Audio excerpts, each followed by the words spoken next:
find things. So trust your instincts, stop listening to others, and own your decisions. People will always tell you what to do, opinion how to live.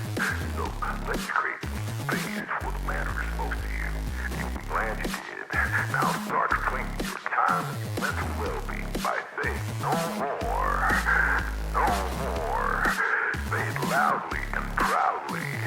In other words, fuck you.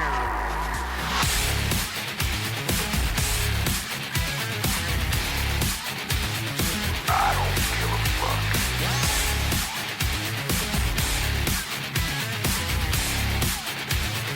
I don't give a fuck.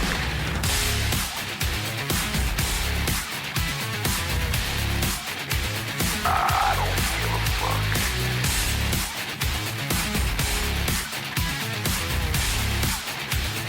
I don't give a fuck.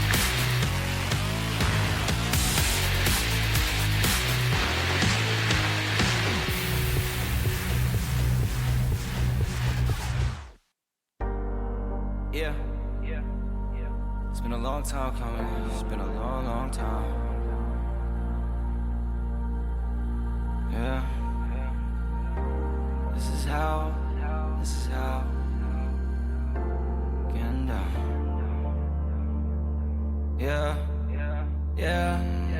Hey. This is how. I'll be getting down. This is how. Haters really done, they can't figure out.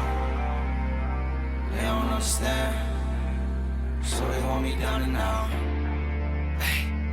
We ain't going out like that. Watch me go and bounce right back. Down for the count, but the hound strike back. It get like that. I don't wanna hear it, but you hit me right back. They talking, they told me take the L and move on. Heard it from somebody who's been taking L's their whole life. I don't know what you want. Passive when they play you. Expect the best from people like there's nothing they can do wrong. Seen this movie way too many times to be the fool for you to chew on. Nah, I'm not complaining, but there's things I can improve on. Why would I fight and retreat and not study and sleep and recover to be able to smother you motherfuckers? I'm going ghost and I'm up to something. Or maybe I'm up to my wits' ends with all of your bitch trends. I'm sick of the system. I'm not into religion. I need something higher and bigger to fix this. Brothers, sisters betray me that I never wrong. Over here it's all solid. This isn't a prison. This isn't a prison. This is free. This is fiction. Listen, hey, I made a bunch of merch, and as soon as I recouped on my expenses, I gave away every other shirt. Good heart, I guess that's why I never finished first. But it's time I put the business first. Cause we ain't going out like that. Watch me go and bounce right back. Cause we ain't going out like that, no. We ain't going out like that. Watch me go and bounce right back. We ain't going out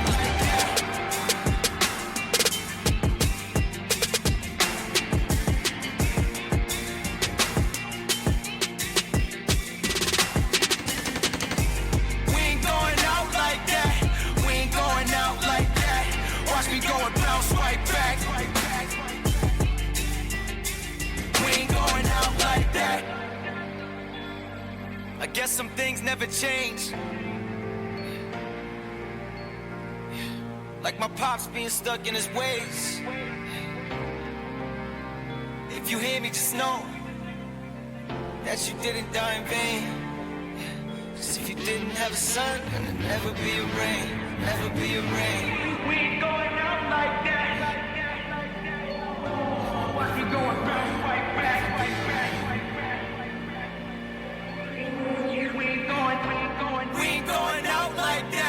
We ain't going out like that. Watch me go and bounce right back. We ain't going out like that.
All right. Settle down, everybody. Welcome back.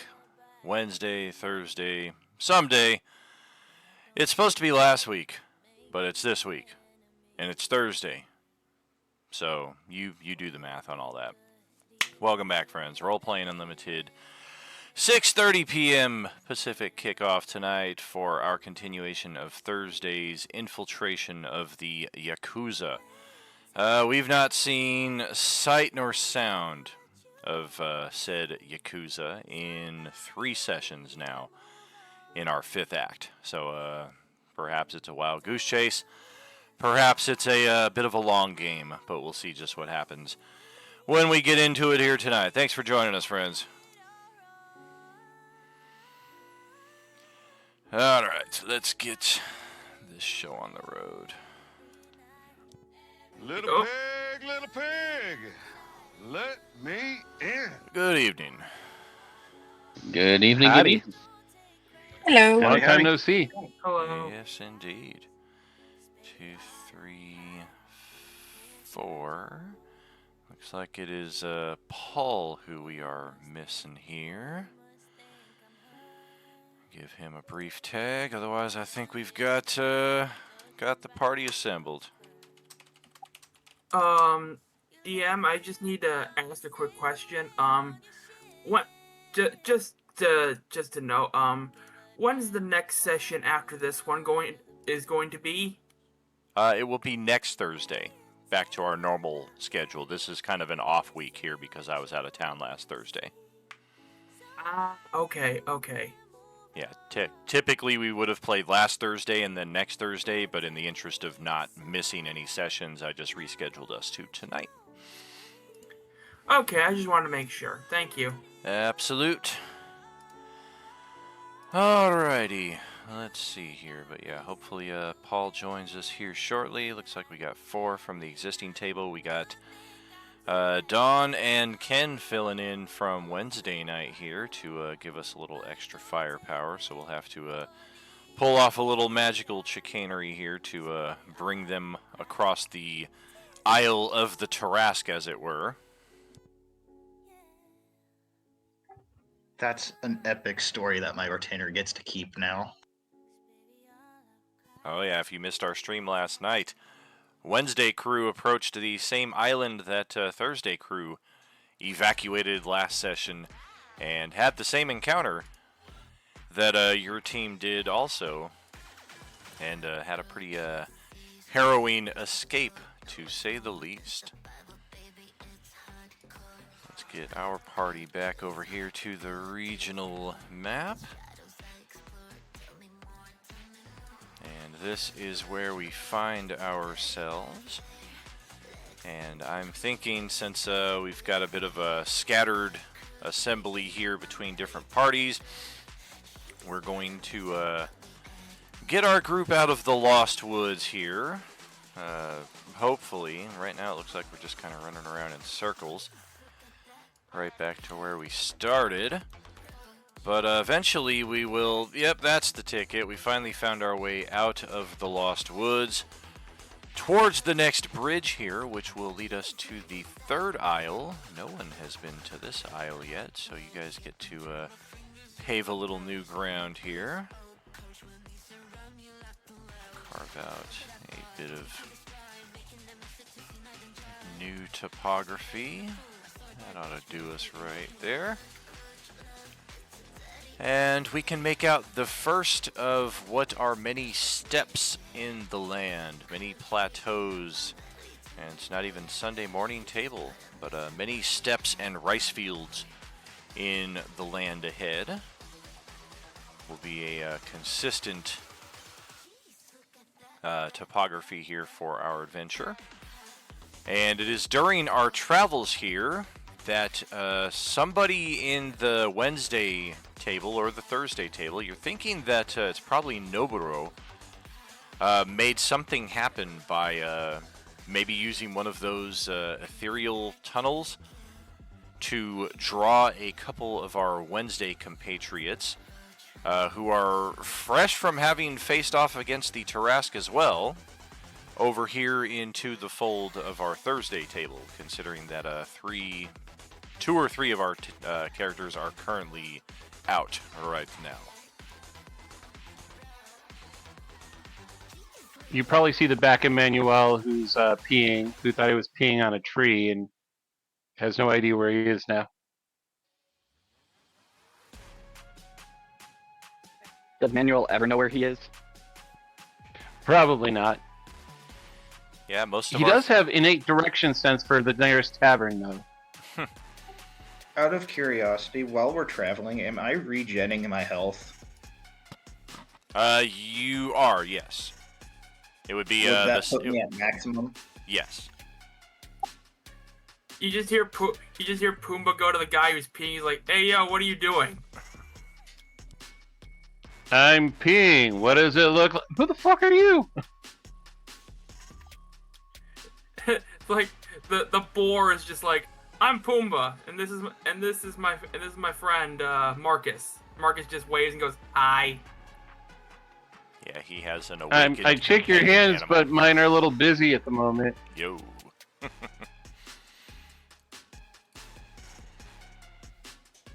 Yeah, most of our Thursday table are probably familiar with Tank, considering that he guest starred in all of the adventures in the quest to take the castle last year. But Manuel, you may only recognize from in passing. He used to look like a crazed, googly-eyed, drunken Steve Buscemi pirate, but he has since visited a stylist and gotten his looks a bit more under control. But I don't think that I don't know. And he also has a flying monkey. That is true. He also has his own companion animal here, so we have a plethora of those between characters who have familiars, characters who have used a bag of tricks to conjure an animal, or otherwise. We've got more than our fair share of additions here. It'll be a bit before Tank can get Aegis back.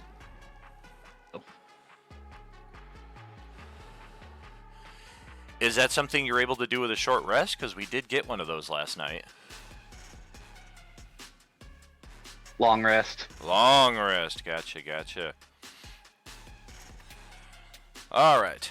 Well, let's see. Paul has not joined us yet, and I think it's fair to give him a pass, considering he's on frickin' Scotland time right now, so it's got to be like 3 in the morning there. How he has managed to make every session until now has always been a bit of a puzzlement. Hopefully he joins in with us at some point throughout the session. Otherwise, definitely a good thing I called in some extras. Gail If also needed, said that I could I can bring- NPC her character. If needed, can I bring in Spartan? No, that is okay. We're trying to keep the action economy even throughout the players. Definitely down to bring another player in, but I don't want to have more players controlling double characters, because that can F up with the time throughout the session, so to speak. There's our map. Sounds good. Yeah, 6 players were totally good. I wouldn't call in extras for 6, but I definitely would for 4 or 5. Looks like you are not with us. You are not with us. You are also not with us. All right, so that's Bon John Bovey, Ozzy Thrun, and our yet-to-be-introduced newcomer to the party. All right, let's get you all over here real quick as we are making our way across the rice fields. Oops. Oh, for goodness sake. Welcome to the rice fields, mother trucker. How about now? There we go. 3rd time's the charm. All right, yeah. Heading off to the northeast side of the map here. We see the sprawling field of rice here before us, the ascending hilltops, currently dry. We're not entering the rice fields during the flooded season. So movement will not be impeded by such. Unless otherwise noted, all of these zombies are Class D. There are a few new tokens to represent some of the Class Ds, like this guy over here. This is a Class D variety we have not seen before, but it is a Class D nonetheless. Yes, indeed. For our extras, they are not currently on the map, so what you are seeing will be presented on the live stream, or you will see it here in the next few moments. There are other classes of zombies on this map, but for the time being, what we see and what we are likely to see the most of are Class D. Okay, let's get our drunken pirate friend over here, who's once again the unfortunate victim of a reduction spell. Get Monkeys in there also. That's common. We'll get Tank, who's probably dead. Yep, reduced and dead. And I think that should set us up nicely. So yeah, you should be able to see now the zombies arrayed before you. The hill is ascending as you move to the southwest. So at this point, we are currently at the lowest elevation of the map. And the elevation should hopefully be pretty self-explanatory as you traverse. If not, feel free to ask. But otherwise, you'll see numerous points such as these where the elevation changes. Usually pretty subtle changes, like anywhere between 3 and 7 feet. Something that might cause you a difficult terrain penalty for that 1 or 2 spaces. Otherwise, that would be it.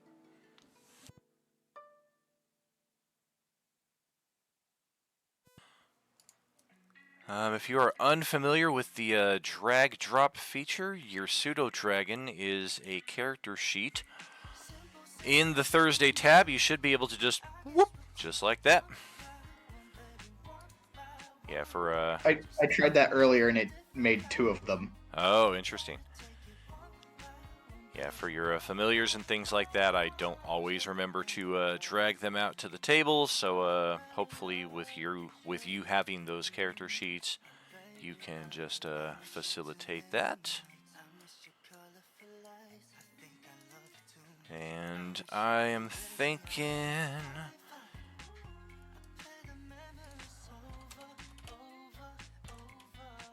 Oh boy.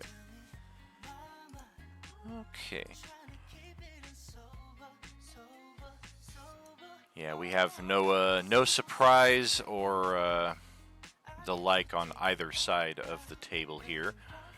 The zombies are not lying in wait for an ambush, but our group is just kind of blindly stumbling through the gloom where we can only see 60 feet in front of us at best. So most encounters typically tend to start off this way, like we're just seeing the first zombies manifesting from the gloom, and their perceptions are not stunted by the gloom. So it's likely that they were aware of your presence even before you got to this space right here. That all being said, let's get our turn order.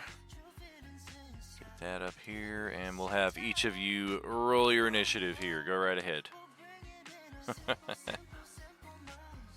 Ooh, the nat 20 initiative, baby! Oh, damn. Oh, there's frickin' DJ continuing from last night with 4 natural 20s. Now he's got 1 tonight.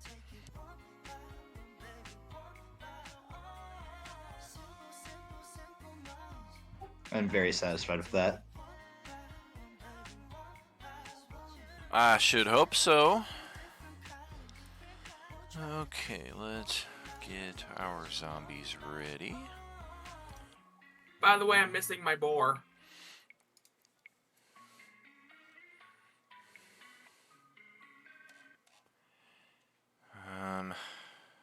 How are we not in the same boat as already described with that? That's not possible.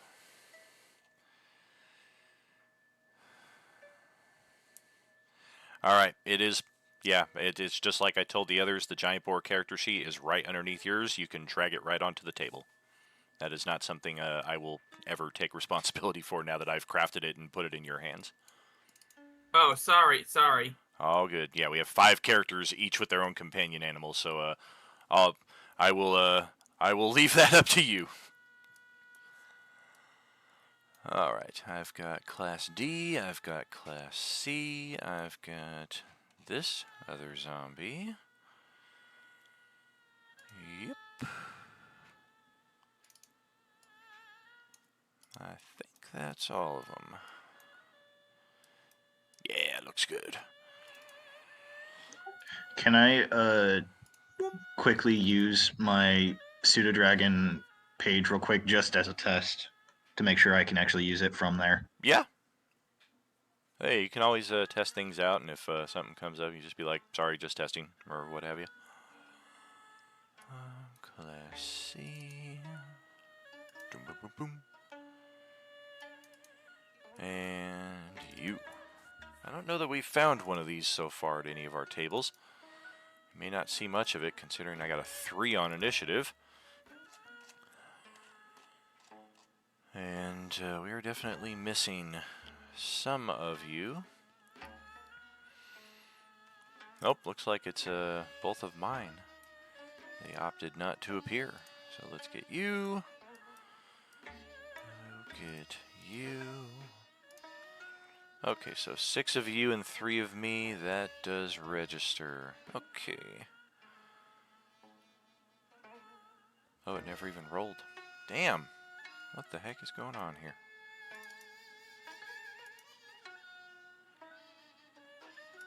That's one big boar. It is a giant boar. Must make giant steaks. Mmm. Well, that's rude. Try it and I'll kick your ass. Alright, looks like we are all set for initiative here. Let's get that. We'll do a little layering here. Boom. Get that. Okay, Merlin has the top spot in the initiative for our combat here.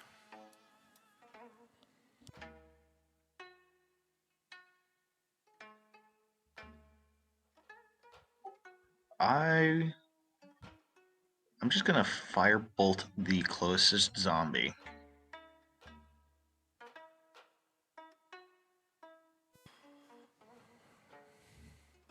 Well, they all seem pretty equidistant. I guess just ping which one. Well, I can only see one. Gotcha, the one to the west. Go right ahead. Well, shoot. That's no good. Can inspo or hero point that? I think, you know what? Yeah, I'll hero point that. All right. Die 8.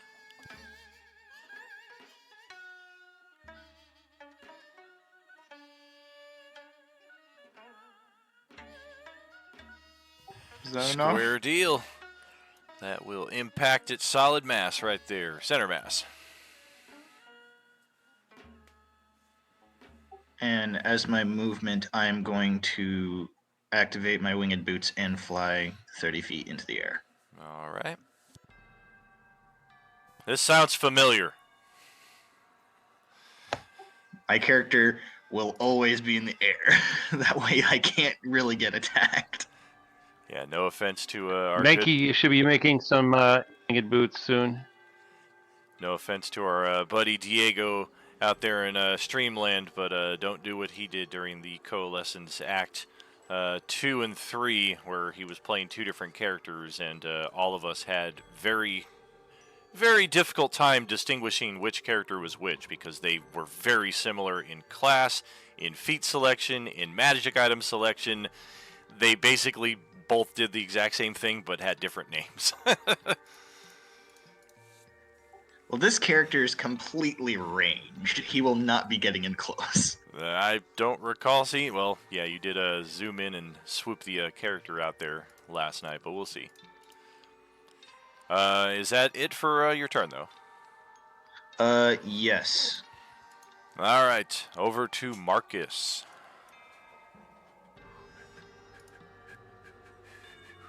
Okay. Let's see.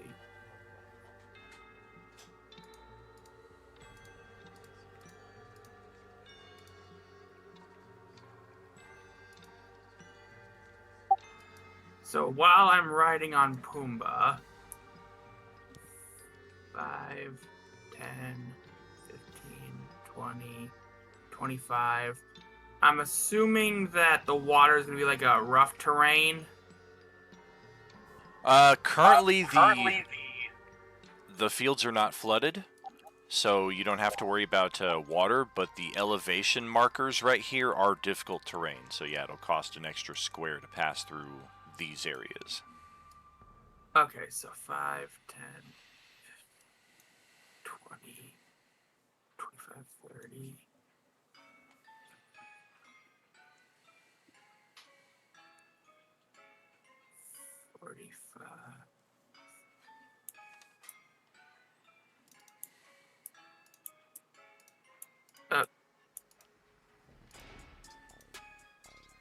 Okay. And then I guess as an action, I'm going to use my alchemy jug. Let's see. I'm going to have my alchemy jug produce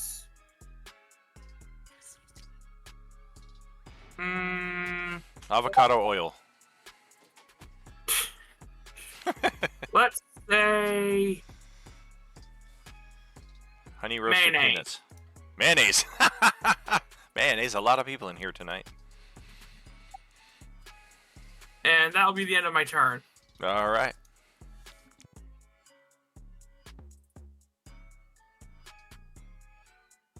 All right, Don, what you got going on?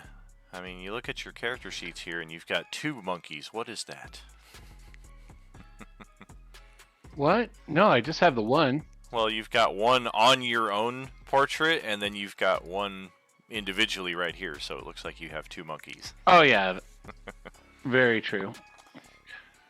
All right, let's select the 2. I mean, how adorable is this thing? Even comes with its own orange. Right. He looks like he's plotting something. All right. Oh, he is. He's kind of an evil monkey. I'm going to wait here and not get too far away from these guys, and bonus action, drink some hooch, and then as ready in action for if a zombie gets close enough to punch, I'm going to punch him. Fair enough. Well, what's Kai got going on? Welcome back. Hello. Thinking. We have target this one. Boink. Oh, that's Genzo's owl. Unless you really want to make an enemy out of your party member there. Oh. Whoopsie whoopsie. I do see it doesn't have a health bar, so that could be part of the confusion. Maybe we make that visible to everybody. Boom! There we go. Right, Genzo's one is just right next to him. Yeah, exactly. She almost targeted the owl because she didn't see the health bar. Oh, okay. Yes, sorry, got that, guys. Whoops, that's my Okay. bad.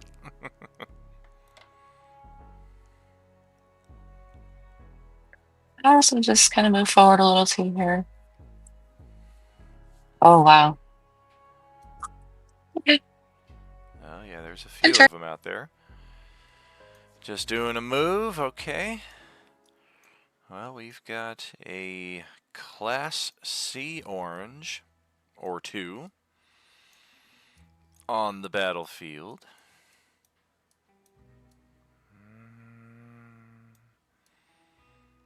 Unless my eyes deceive me, which is very frickin' possible. No joke. I need to get my ass to the optometrist. I am having some weird vision issues here. Yeah, I think there's only 2 of the Class C's, and we're gonna scamper down the path itself. You guys can probably see some movement out in the far gloom. We're gonna terrorizing advance. Move an additional 40 feet. Actually, I moved 50 feet that first time, so I only get 30 here. 10, 20, 30. Now it's approaching out of the gloom to where most of you should be able to see said Class C orange right there. And it's just going to look down at all of the juicy morsels of player character assembled here, and yeah, one of you feels like you're going to lose a pound of flesh or so to this thing in the next turn or two. For right now, that's all it's got. We got another Class C, 80 feet with the dash. Is going to appear right over here. And you know this one is really evil because there is not one speck of hair on that head. And that's all we got for the Class C, so tank, over to you.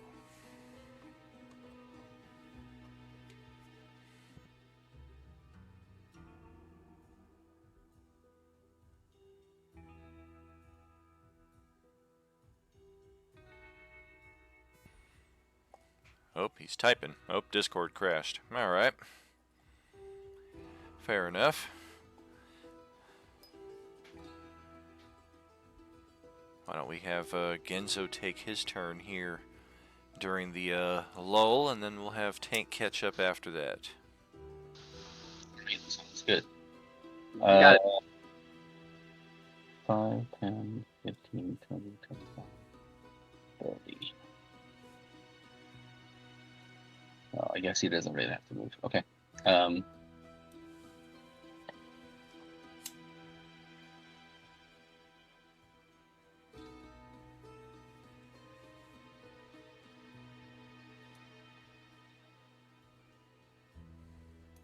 All right. Yeah, he's gonna do a. Let's see. We'll do a chill touch on this guy at the end here. Okay. One that's Okay. got a big scorch mark in the middle of his shirt.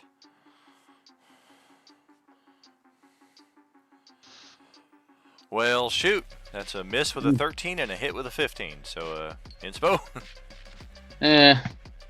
Nah. Why don't I do a? Let's do a hero point because. Also guaranteed hit. Yeah. So we'll do a D8. And is it Genzo, refresh my memory, who has the true sight? Yes, he does. So yes, upon taking the 20 points of necrotic damage, you can see, of course, the husk responds as anything would when taking that kind of damage, but so too does the tethered soul kind of shiver and almost kind of condense in upon itself, almost as if to completely be extinguished.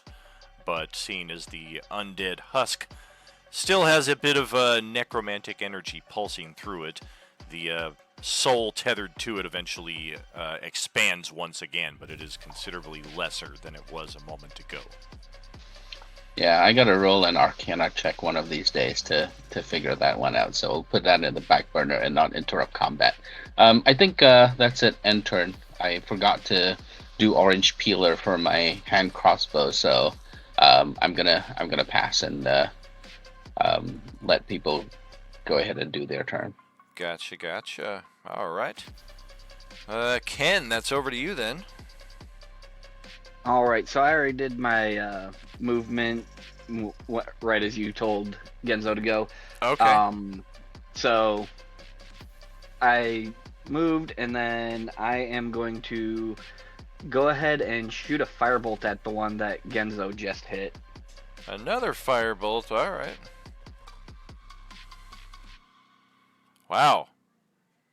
I might need to lower the armor class on these things with how you guys are rolling tonight. What's going on here?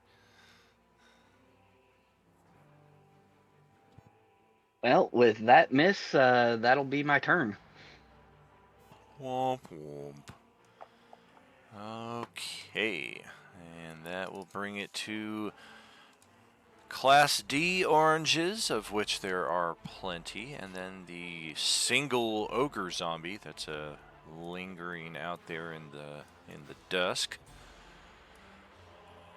Let's start with the closest ones. These ones may have a chance to get an attack.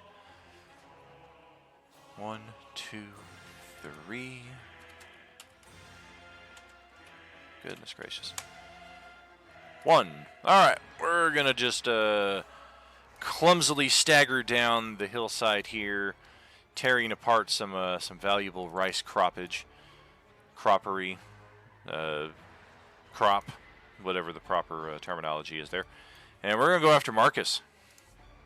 Take this! It's a bite attack. Snarl! Oh. I'm going to use my inspiration and make that a natural 20. Oh, damn, I don't get inspiration. Alright. That will miss Marcus, I believe. Yep. Next one, we've got 2, 3, 4, 5 of you. Is Genzo on the ground? Yes, right now he is. Gotcha. Okay, so we got you, and you. Goodness. This one also wants a piece of Marcus, so we're going to rush right over there. This one really wants to get over at Genzo. Has just enough movement to do that. And number 3 would be Tank. And we've got just enough to do that. Rolled 1 too many. This one will also go after Marcus. Has to do a dash action to get that extra 5 feet though, so here we go. Check our attacks. We have scratch on Marcus. 24 to hit, 7 physical. Ouch. Got a weapon attack on Genzo. That's a 15 to strike. Nothing doing. Got a bite attack on Tank. That's an 11. Nope. Nothing happening there. And then I believe just a whole lot of movement. I don't think any of them are going to get close enough. In response to the one hitting Genzo, that was the one right next to me, right? The one to your left, yes. Okay, I'm gonna use Sentinel and go ahead and smack him. Gotcha.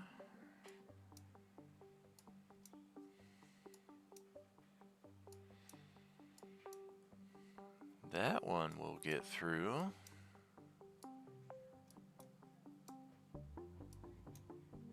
Just a hot minute on that one, though. Okay. Oof! Yeah, that hurts.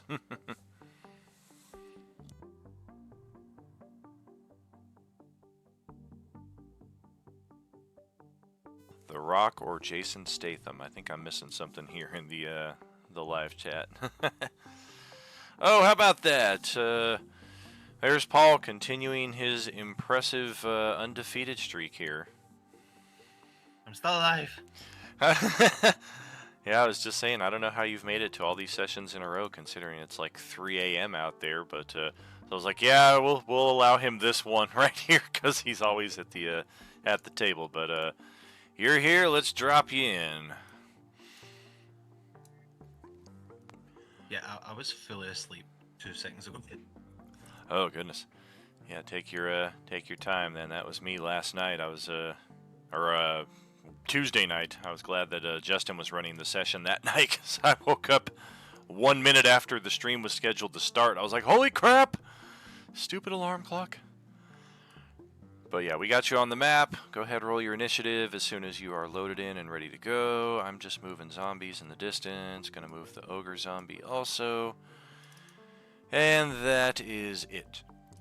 So we will go on to round 2.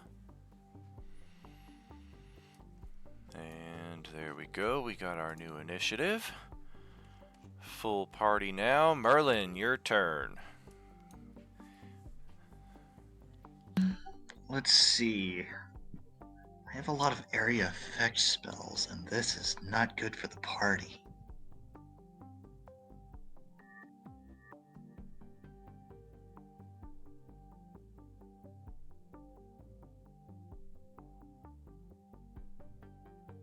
If you could at least take care of the zombie that's to my left, that'd be magnificent.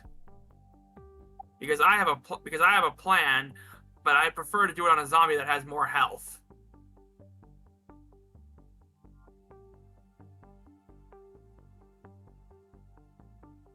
I might have an idea, and it might only hit them.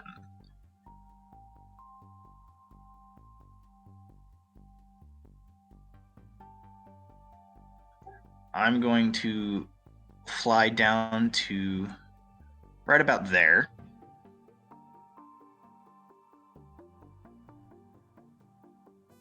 Okay. And I'm going to cast Thunderwave.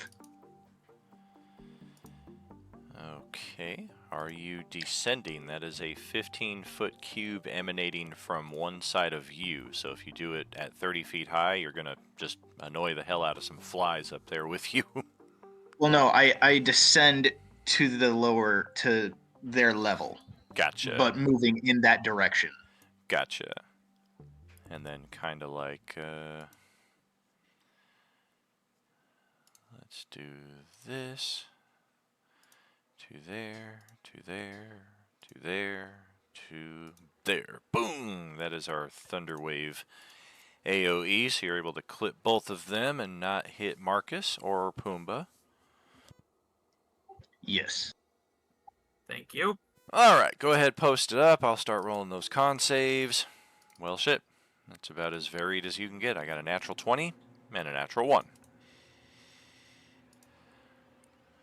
Let's see, of course it's the first one that got the natural 20, so we will take half of that. The other one will take the full and be tossed 10 feet away. And I'm going to have my pseudo-dragon bite this one. Roll an insight check.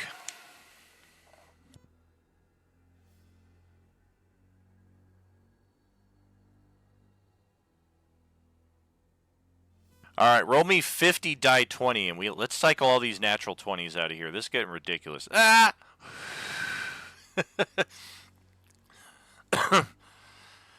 I don't know what to tell you about that. Yeah, just on a lucky streak, my friend. Okay. Much like I have advised any of our player characters who have bite attacks, I will advise the same for any of our characters who have companions with bite attacks. Probably not a good idea to bite these zombies. It may be a means of expediting the virus onto that character. He can sting. Sting may be a better option. That is not willingly taking this nasty flesh and putting it inside of your gullet.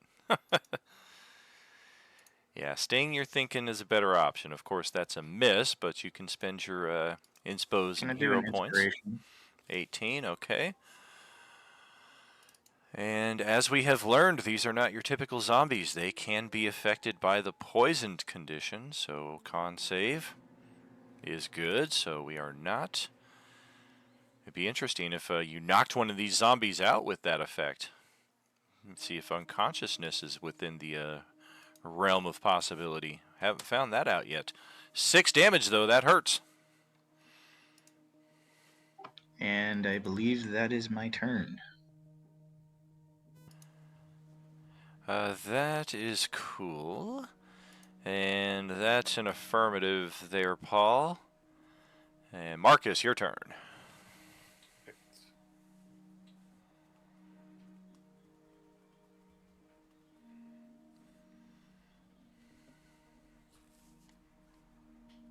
Okay, this is gonna sound ballistic. So, the zombie that's directly in front, that's directly below me, right? I'm going to take one of the balls out of my bag of tricks, and I'm going to throw it into the zombie's mouth. Okay. I'm gonna freaking Ant-Man up Thanos' ass, this bitch! Gotcha. Called shots are few and far between. It's not a system that the 5e game has in its capacity. It is something that I make allowances for occasion on the understanding that what you do can also be done to you. Typically, it does greatly increase the armor class of the creature, just as it would in any other circumstance. I guess my bigger question is...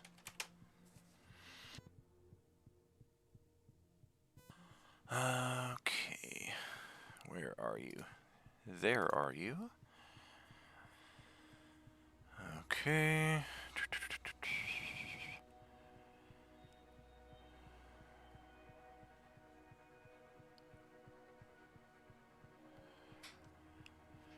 Gotcha. So this will be the second time this day that you are using the bag of tricks. Once you use it one more time, you are unable to do so until after the next long rest. Understood. All right. This is not a weapon with which you have proficiency, so I would say just roll a dexterity check, not saving throw. Click your dexterity attribute. And you're looking to beat a pretty high AC. Much higher than 8. Can I use an inspiration or a hero point or do it? Absolutely. Just re-roll that outright. 13. That's even worse. Yep, 13 is our best number. You can try to roll a die 6, add it add it to the 13.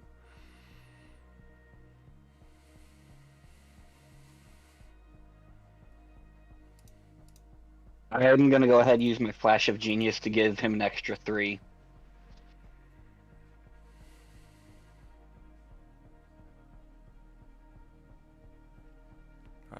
Technically, this is an attack, even though we're rolling an ability check to simulate the attack, so that would not fit the bill.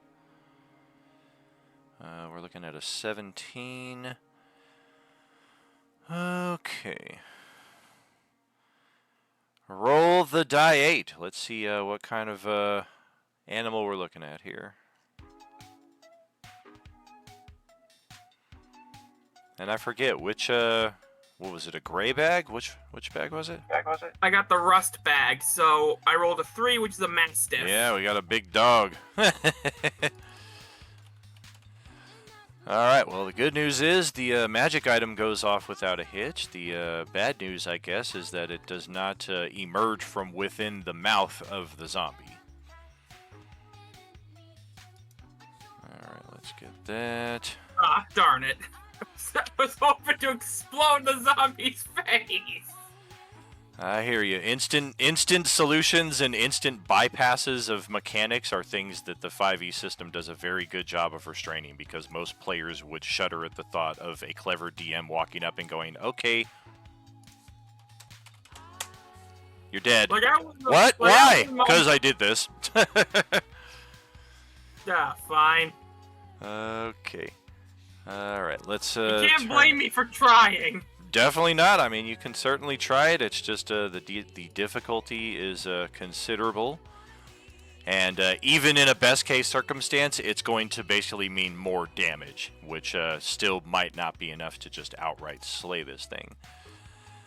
But, yep, we've got a new companion over here, the adorable dog. This thing will vanish Upon the next dawn, by the rules of the Bag of Tricks, what is most curious is, will Pumbaa also vanish per the rules of the magic item, or will that animal somehow supersede because of the spell? Anything else? I didn't think of that. Let's see. Well, I guess now I can freaking do shit with the Mastiff and Pumbaa. Let's see. Pumbaa.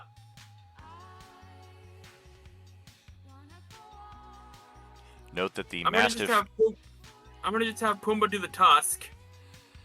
Alright, we do have a flank attack with that. Note that the Mastiff only has a bite attack, so we can roll an insight, or you can try to bite a zombie. Wow. I'm sorry, Mastiff, but you gotta do it. You gotta take one for the team. Roll the insight, see if it's something that'll occur to you.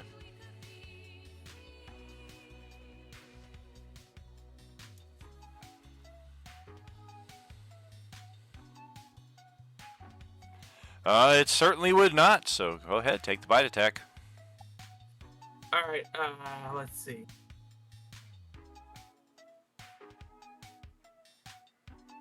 I need the dog's thing.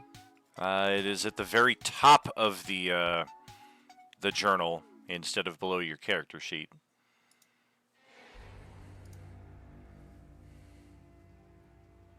I see.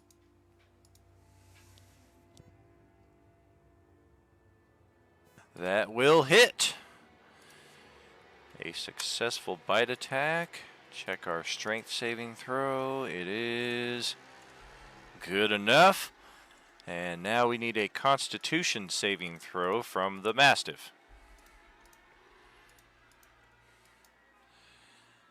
Okay, is that our final answer? I know you've already used your inspiration and hero points, so I guess I'm asking, is the party going to intervene, or are we going to have a zombie dog? We'll use that +3 from the Flash of Genius now, since it's a saving throw. 17 will still be short, but only by 1. DC is 18 for the Agent Orange. And I'll burn my hero point. Oh, talk into the microphone. I can barely hear you there, brother. It says, and I'll burn my hero point, sorry. Oh, alright. Turn it into a guaranteed success. Alrighty.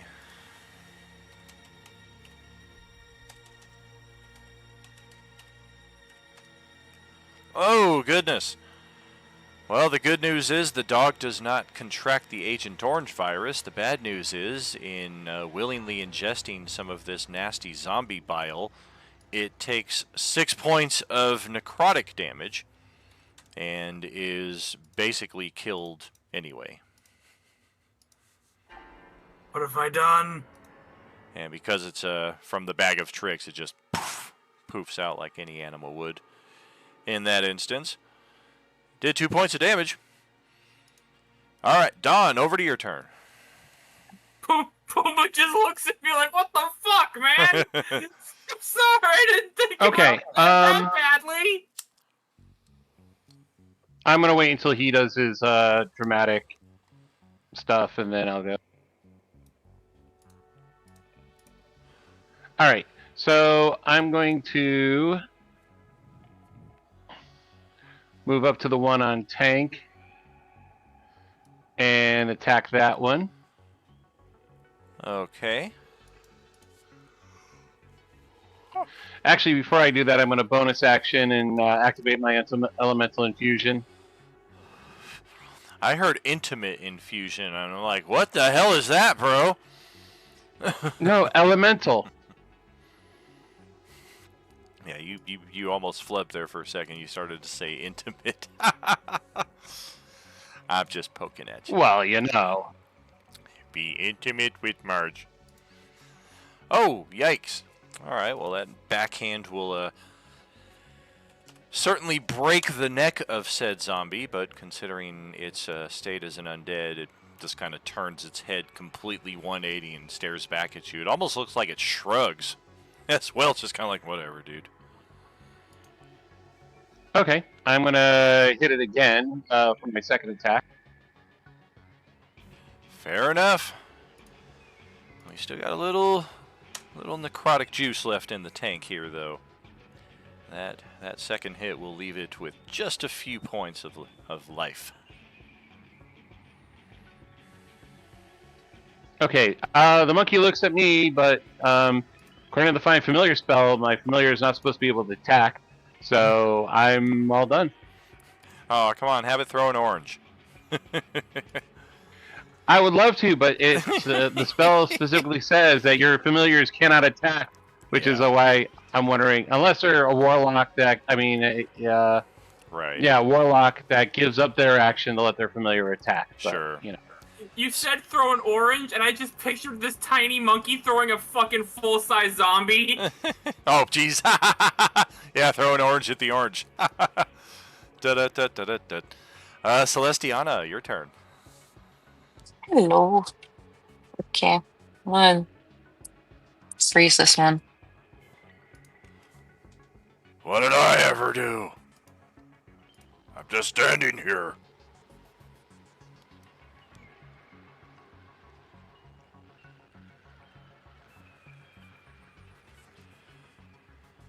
Let's see here. Whoopsies, sorry. Frostbite, one target that you can see. Easy peasy. Con save. We'll also have disadvantage on the next attack roll. Okay. Con is one of their better. Even had we had disadvantage, we would have still made that save, unfortunately. I see. Everyone else is getting 20s.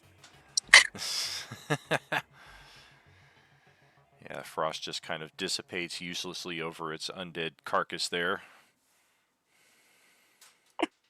Oh my. Anything else there for you? No, I'm good. Staying put. All right. Well, let's reactivate the C oranges here. Class C. We got 2 of them. Let's see.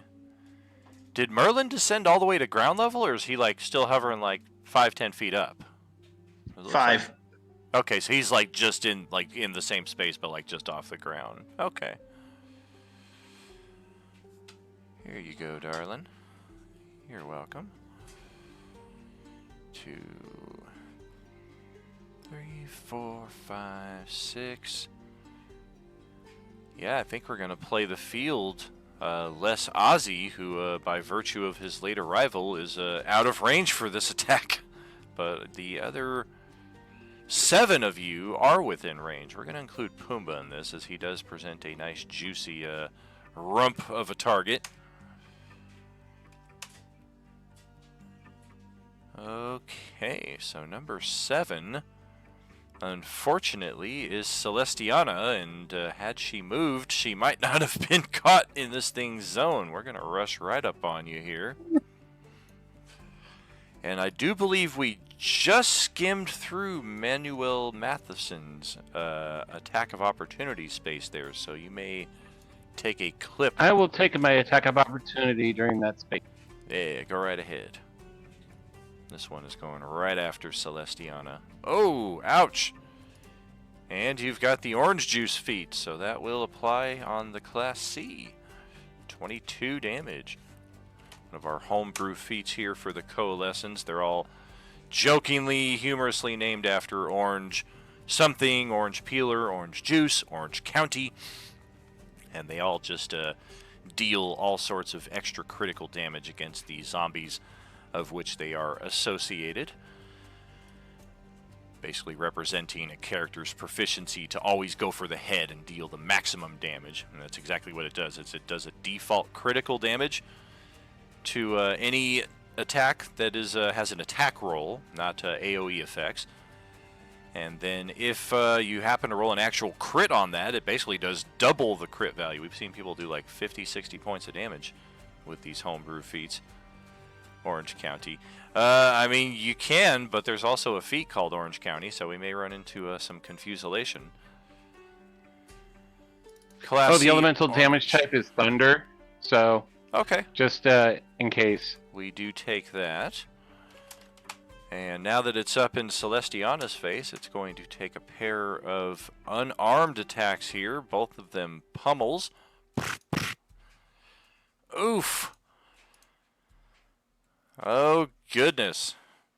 And it does appear that both attacks will land. I hit a 25 and a 12, which is your armor class exactly. Total damage, 35. Celestiana has 3 hit points left after that, unless she's sitting on some resistance, evasion, temporary hit points, or something that I am not clearly seeing. At face value, it looks like she just lost almost all of her hit points. Orange Jello. Yep. Just cast a spell that removes all the bones in a zombie's body. I cast orange jello. Oh! Now you've got a gelatinous orange. The second one is rushing over to Marcus. We're going to run this way. And then, going to kind of eyeball this. I like our chances. We don't really care about attacks of opportunity, but as it would happen to be, Manuel just took his. And Tank also took his earlier in the round. So technically Marcus is like on top of the thing, so like right there. Meaning that from this space I do have a line of attack on you. And we're going to go 2 times here. Weapon attack, pummel attack, with flank. Against a barbarian who is not raging currently. Oof. Both attacks will land. 20 and 27 for 34 points of damage. For how many? 34. Marcus now has 7 hit points left to his name here, unless he's got some resistance that we are unaware of. Oof. Man, these Class Cs just came in with a big walloping. Ozzy, your turn. Sideways. Azzy is going to use his broom. Well, he can. Oh, coming in a little soft there again. Let me adjust your volume. Azzy will use his broom while he's got it. It'll fly right here. All right. Guess it would only be like 5 feet off the ground. And I'll attack this guy between me and Genzo. It just looks over at you and goes, Wah! Okay. Is this type D? No? It is Class D, yes. Class D, perfect. Different visage than usual, but it is still technically the lowest class of zombie. Still waiting to find that Class B. We have not found one yet. I'm going to... I don't think we can handle a Class B right now. They are tough. The only thing we know about them, spoiler alert, is they have legendary actions. And a sneak attack, because of flanking, and green flame blade.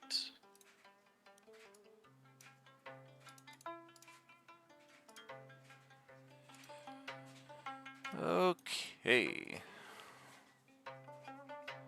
Yes, yes. And for the green flame blade that licks off, would that also be with orange peeler?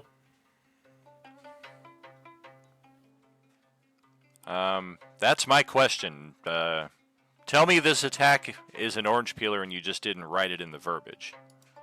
Oh no, this is an orange peeler. Gotcha, because I'm seeing the bonuses and I'm like, it looks like it's orange peeler, but it's not written in the verbiage. So I'm like, if this is not an orange peeler, then I need to reconsider the homebrew I've created because Paul's going to be doing like 130 points of damage per shot. Oh no, that's sneak attack and then green flame, a whole bunch of that shit. would all account just as you've got it there. Anything that has a dice gets critted. Mhm. So yeah, And that is a one-shot stab right through the face on that one.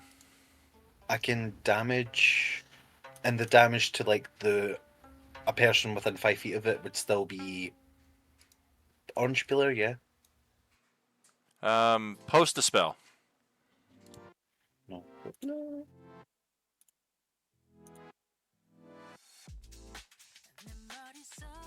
It does an extra D8 plus my spellcasting modifier to someone within 5 feet of him.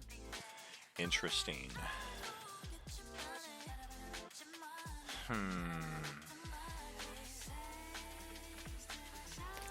This is the first caveat that I have seen. It's like it's a yes and a no. The first part of it, absolutely, because you have to roll to hit. The second part, because it's an automatic form of damage, it does not benefit from the orange peeler extra. No, but I've got it set up as without orange peeler. It was just to be sure before I rolled it. That'll be 14 to this guy. Alright. Yo, let's get the zone off my my spot here real quick. I can't see. Thank you. 14 damage is enough just to get that one as well. Or no, we do get a saving throw against that one though, because it's not orange peeler. Whoop. Oh, natural one on the save. Yes, that will absolutely slay that one outright. It just goes scorching in the green flames there. And I will try and I'll tuck in here to be a bit more central. And that will be me. Alright. Ken, over to you. How do you still have all your hit points? Normally you'd be like in death save mode by this point. Because I had the short rest.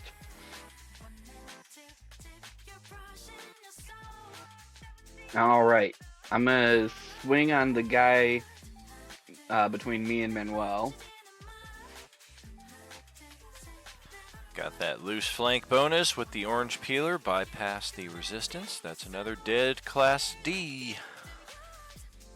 Then I'm gonna move over to flank the one that just hit Marcus. Okay. And I will swing on him for my second attack. Alright. Just kind of turns over towards you. Oh, you got the orange juice also. Ouch! We'll take it.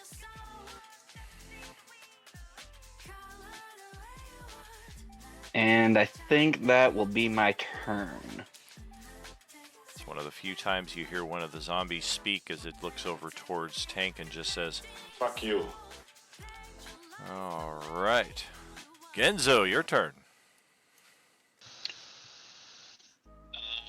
Alright, so there's basically one between Tank and him, right? Yeah, okay, that's good. There it Alright, is, yeah. so, yep, so we're just gonna attack it.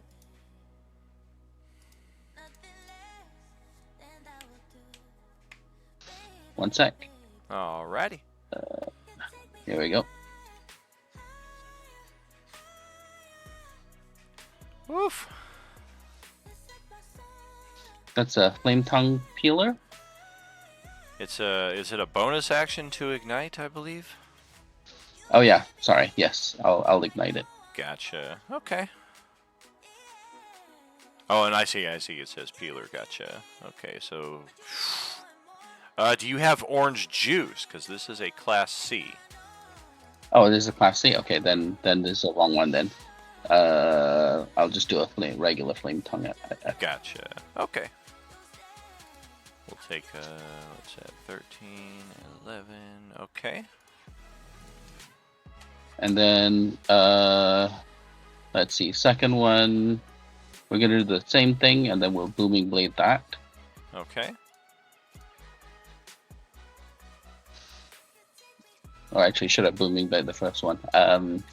I'll roll a hero point to see if it hits. Very good. Okay. And then this is a booming bait.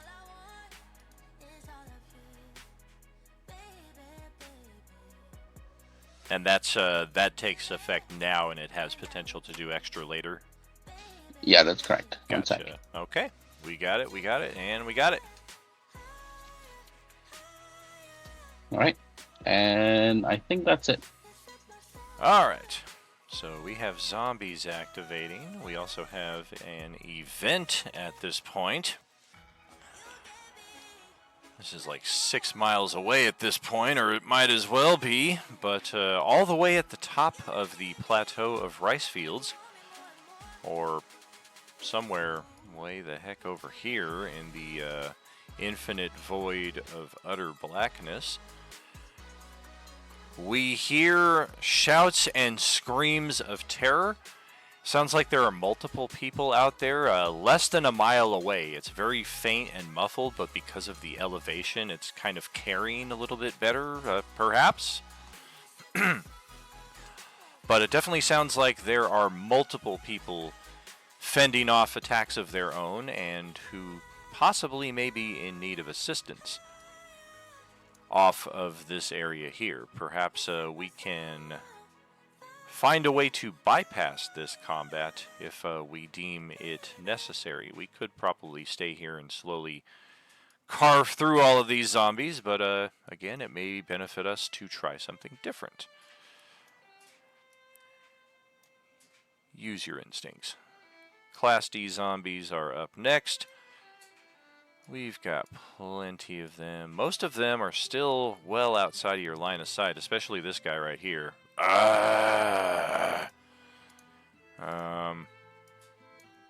got a couple moving closer. No, yes, no. Just move. A lot of these guys aren't even aware that you guys are on the map until you get closer to them, so they're just kind of aimlessly shambling off stage right. We got a few that were close enough here to engage this round.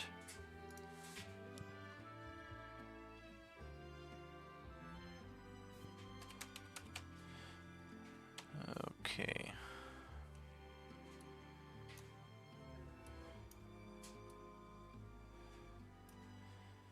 I think we'll do this one and this one first. And we've got eyes on Merlin and Ozzy. I think we're gonna go with a classic attack here.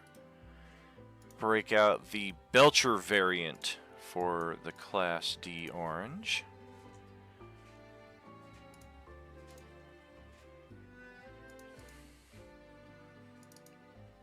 And at this moment, this will exist purely as a harassing attack, as both zombies on the western flank here click, break, and unhinge their jaws to release a cloud of nasty, putrid locusts right in the direction of our group. One of them is right next to Merlin, buzzing around his space. The other is next to Ozzy, buzzing around his space. They both took attacks and missed horribly, but they do count as independent creatures from this point on. They do not take attacks of opportunity, but they do provide flank bonuses. And on future zombie turns, they will take future attacks, which are pretty nasty. These things pack a wallop. So it may behoove you to rid their presence from the board as soon as possible. Next, was it only the two on the left side there that spawned them? Correct. Others may be capable of doing such, but they are not currently making use of these attacks. Stupid question. They're not classed as undead, are they? The locusts are not. strangely Okay, just enough. checking. It's almost like these are the maggots and the bugs that attach themselves to the undead, and then somehow this undead is able to make use of them in an offensive capacity. Okay, number Just in two. case my Goodness helmet gracious. broke. Oh, I'm sorry. What was that? I was just saying it was just in case my helmet of brilliance would have killed them. Heard. Well, we've got just 50 feet of room here to get up next to, once again, Marcus. These things are just fucking drawn to him, and not Pumbaa for some reason. If I roll a 3, it's Pumbaa. I keep rolling 2, which means Marcus. And we're going for a bite attack. Crunch. Oh, ouch. 16 armor class. 5 points of damage. Marcus is in critical state now with 2 whole hit points. I guess the good news is there's not a lot of angles that they can come at him from here anymore. Okay, who's the next target?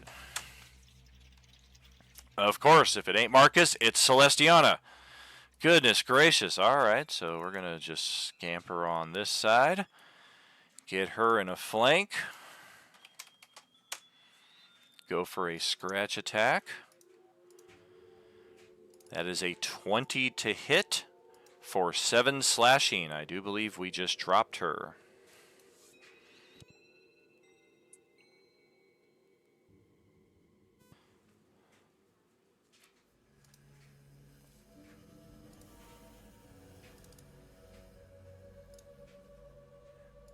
And if that is indeed the case, we're going to go for the infection, which gives it a free bite attack. I still have not changed the verbiage. It says a bonus action, but that was really just to kind of create some mechanical sense to it. But we have discovered that zombies can bite you as reactions, and they have dropped people to 0 hit points in that respect. And you can't take a bonus action as part of a reaction, but the infection is also not negated as part of the mechanics of all that, so long story short, too late for that. Bonus action needs to be removed from the verbiage. In any case, it's going to take a free bite attack on her now. That is also a hit. So now we're looking at a Constitution saving throw from Celestiana to avoid turning into an orange zombie right here and right now.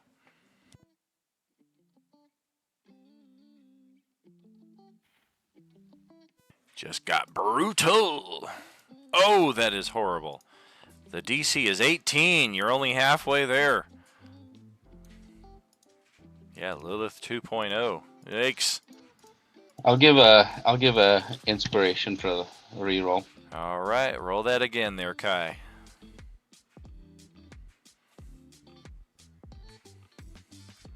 And make sure you're rolling a Constitution saving throw, not your Constitution attribute. I don't know if you have a different bonus to that. Saving throws are to the right of your attributes. There we go. Yeah, it'll say Constitution save. Same bonus, but we'll use that as the reroll. So 14 is our starting point. We need to get an 18. Anybody got a hero point? I got a hero point. All right, we need to Roll die on 8. +3. How often can that be used, and is that a reaction?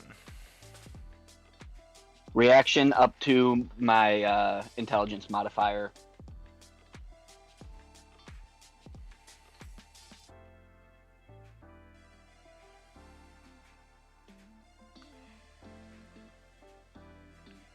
Gotcha, so I think we used it one too many times last round because you had used your Sentinel reaction to attack and used this, and now your turn has come and gone, so you do have a reaction again to use this. We My do bad, still I think need you're right, I wasn't tracking properly. we do still need a hero point, which will guarantee success right there. So good news, bad news situation. She is not immediately turned into a zombie. The bad news is she does suffer the effects of the failed death saving throw, which is 2 of them, because it was a melee attack, which counts as a critical at this range.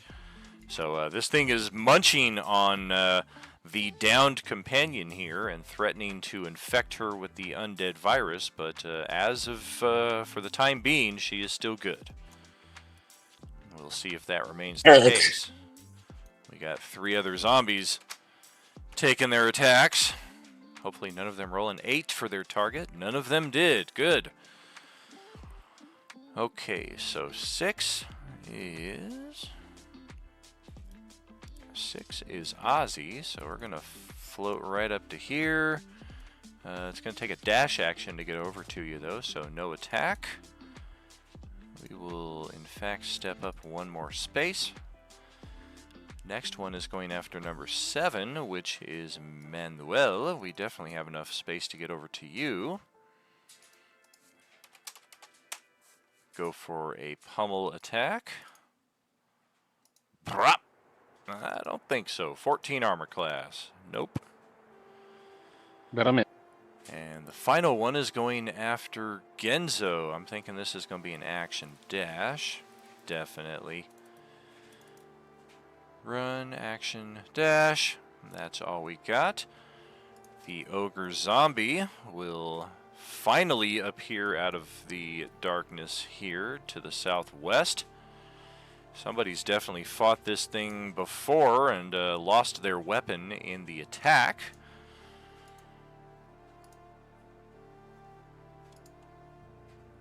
And otherwise, I think movement-wise, this thing is not as fast. Then why does it have all its hits? Why does it have all of its hints?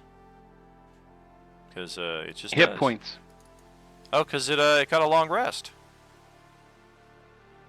Zombies need sleep too. Yeah, these are not technically oranges, or no, technically they are, but they don't move as fast as the oranges. They've got your typical 30 feet. So we're going to move, then we're going to action dash over towards... Alright, we're going after Matheson. We will get right to that point. Cycle through our next round of initiative, getting ready to start off the next one, and we're right about there at the halfway point of our session. So yeah, let's pause it here, catch up in about 10 minutes, and see just how this resolves on the other side. Thank you for hanging out with us tonight, friends. We will see you shortly. Are you with us? I am so fucked. Absolutely here with you. I have a sort of a plan, but it involves hitting my party as well. I'm all for it. Well, I can either A, cast Lightning Bolt, or B, Fireball.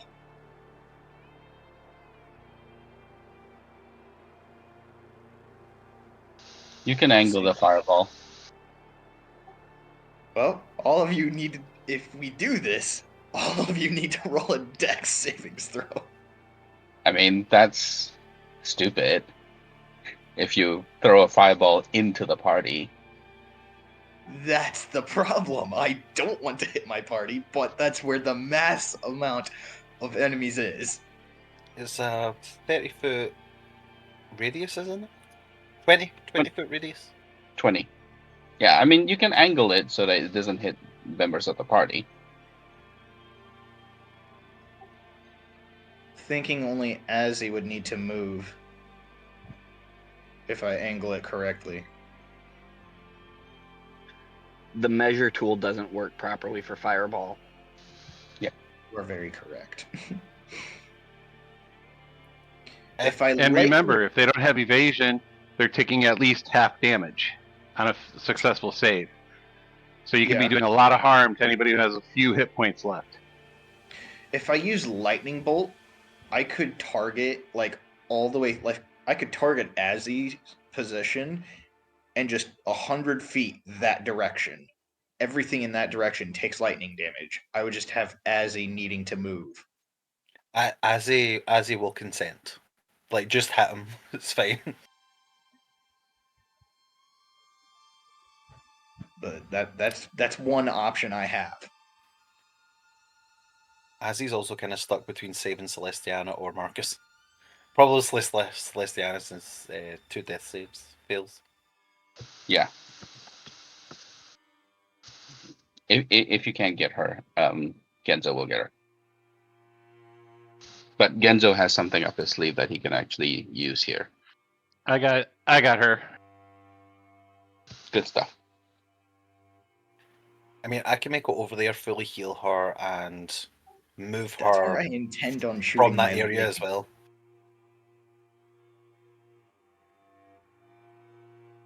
Thank you guys. IDK, what happens? Nope, I got you. I'll get you up this round. Good I'm stuff. pretty sure Tank and Genzo can take care of this right half that's bothering Marcus.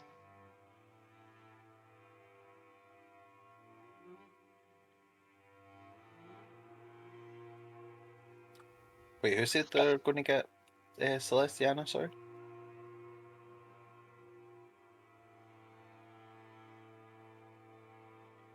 What was that? I was asking who says they're going to get you up or help you. Person above me in the chat. Genzo. No, Grelix. Grelix. Manuel. What's up? Oh yeah. They were asking who had said that they were gonna get Celestiana up. Yep, and I'm third on the list before any zombies and stuff go. So, yeah, you'll be up. Greater healing potion gives how much?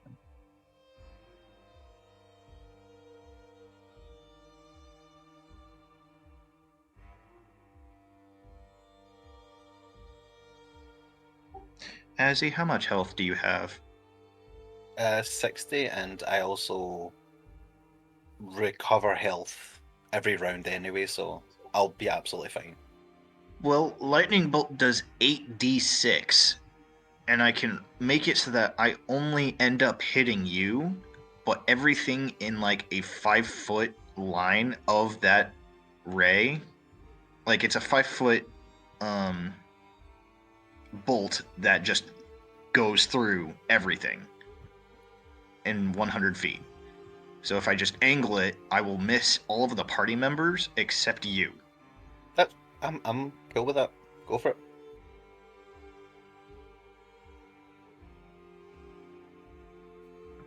All right then. Also, if it matters, I am 5 feet above the ground.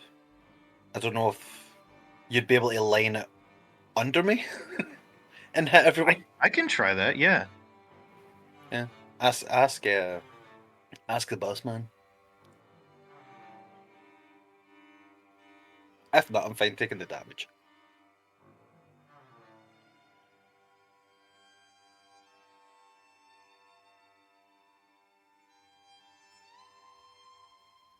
Worst case scenario, I've got healing potions and I've got a healing spell, so I should be okay.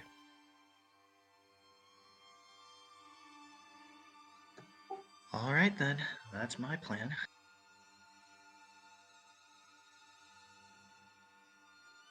I will help save Marcus then.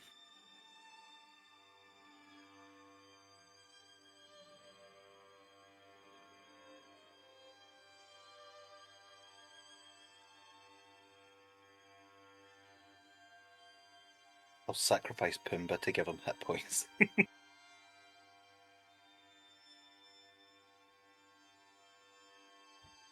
I just hope that you are quite dexterous. For dex saving throws, I have a +8 plus inspiration and hero points, so yeah, I'll be absolutely fine. That sounds almost like a pickup line.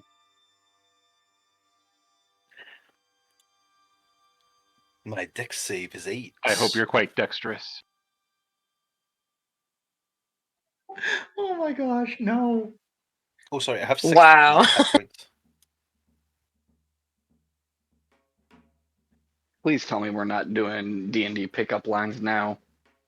Azzy will just No, wink no. at Azzy will just wink at Merlin.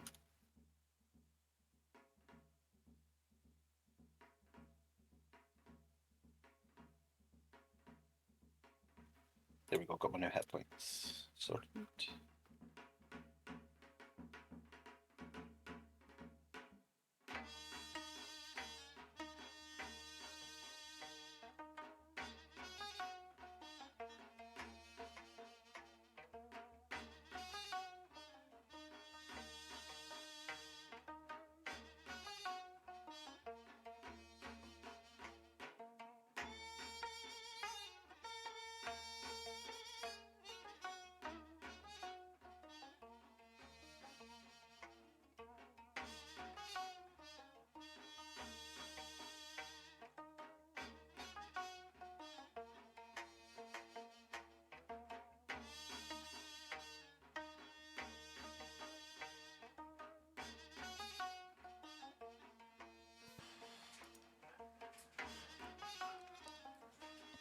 Want to play a game with you?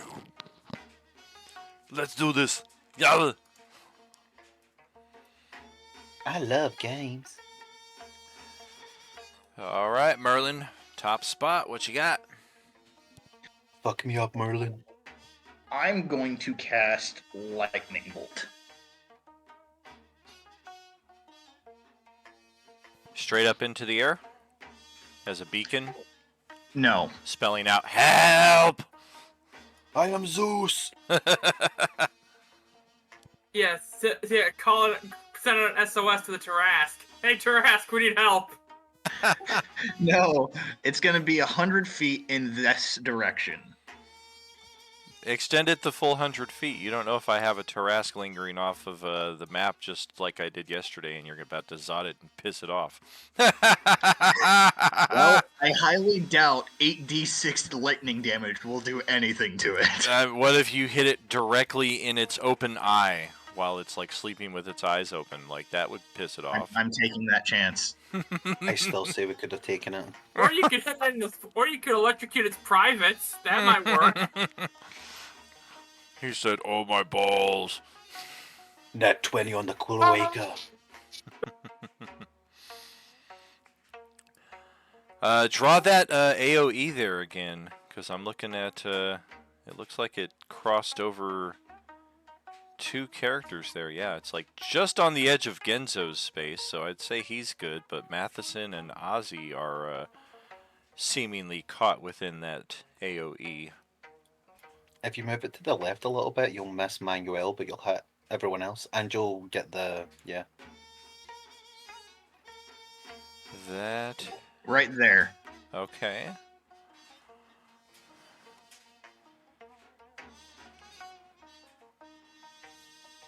Yeah, I've never been a fan of that mix of D&D and pickup lines. I think my least favorite one was the people who are like, describe your sex life using a magic spell. It's like, no! Wither and bloom. All right, Merlin. Mine was a wish spell. 1, 2, 4, 5, East. 6. Okay, I dexterity would saves be cautious, incoming. hideous laughter. 1, 2, 3, 4, 5. I guess I did set myself up for that. Oh, God! Okay, so let's see. What is the DC? 15. Well, you made it. That's 12. Gonna need a natural 20. Okay, so the very first one makes it save, takes half damage, makes its con save, so it remains electrocuted with 1 hit point. The second one made its save, so we will take 12. Third one failed its save. We'll take 25. I don't think you have to make one, Manuel. I think it's this one is missing you. Yeah, he's good. Oh, okay. He's Plus, I got also have evasion evasion anyway. too, so. Yeah. Probably dives right into it and still finds that it misses him. Next one failed. And the monkey Take bathes all in the that. lightning. Yeah, it does. The zombie will take full damage. Didn't have a prayer of making that. And the final one, got a natural 20, or no, that was con save. 1, 2, 3, 4, 5. Okay, you made the save, so you'll take half. And there we go. We killed the locust, and we brought this one to the brink. Otherwise, definitely shredded those hit points off of a lot of them. And my pseudo dragon is going to sting the closest one. All right. That will hit. Roll our con save for survival. And ironically, we don't make it, so it dies.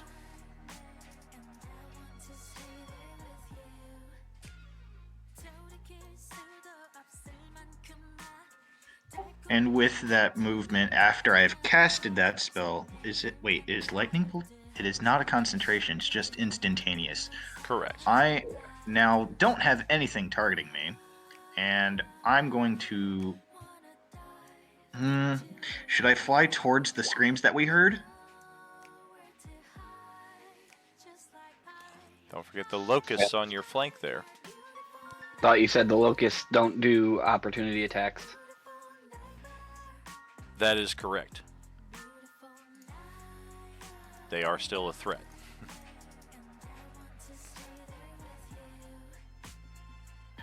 I still have a bonus action. Any intel is good intel.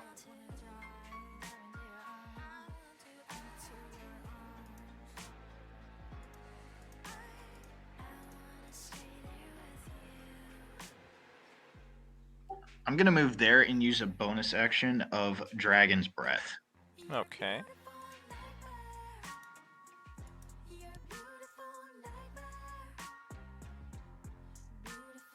Unable to do that. You cannot cast 2 leveled spells. You can cast a leveled spell and a cantrip, but not a 3rd level spell and a 2nd level spell. All right.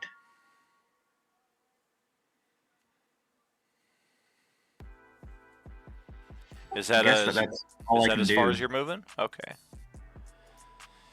Marcus, 2 hit points remaining. Still some foes around you. What you gonna do? Okay, well, let's see here.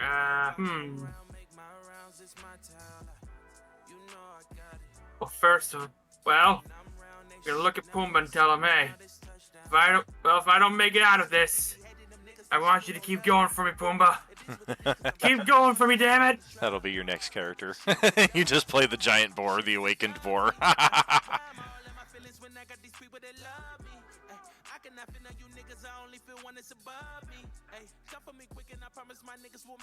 Stakes. It's time to get angry. Oh boy. With 2 hit points to his name, he's finally going into rage.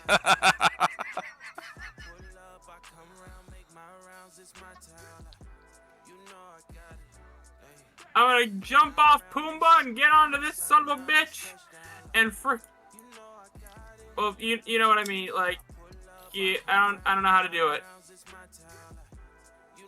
but like, get on top of this guy, and like, get him with my axe. Precisely. Alrighty. Well, we're gonna need to.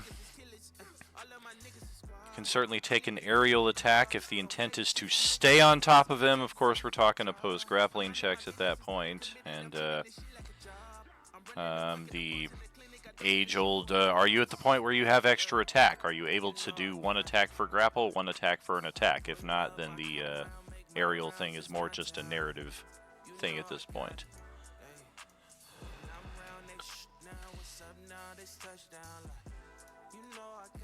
Are you level 5 barbarian? I think you should have extra attack at that point.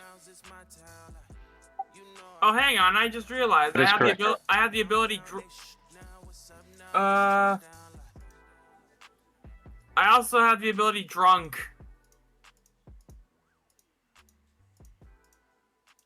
Okay.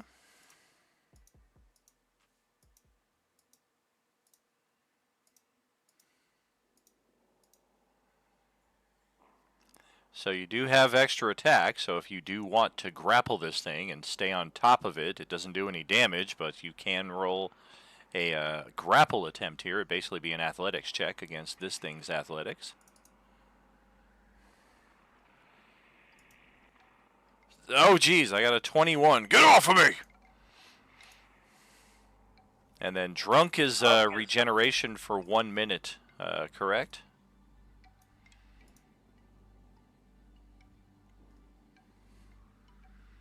So yeah, that is something you can activate as a free action, and at least give yourself a little stability here on the health pool. Yeah, so now I'm angry and drunk. A terrible combination for a barbarian, I'd say, or a good one, depending on how you look at it.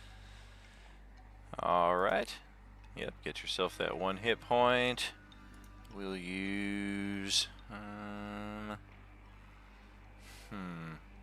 Yeah, we'll use this right here to represent that. All right. But wait, I still have my boar. Correct.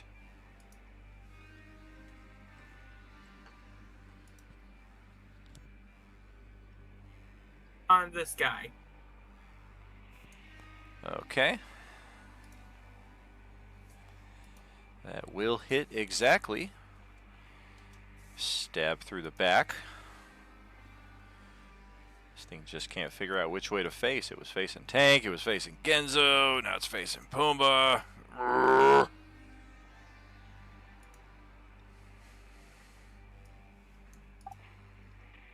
Now I just want to sing, you spin me right round, baby, right round. Alright, that will end my turn. Alright. Don, over to you. Alright, so I'm going to do my first attack on this one. Got it.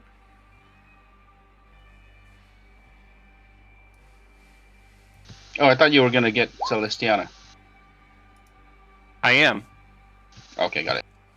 Damn, I was hoping he'd forgotten. We'll take that.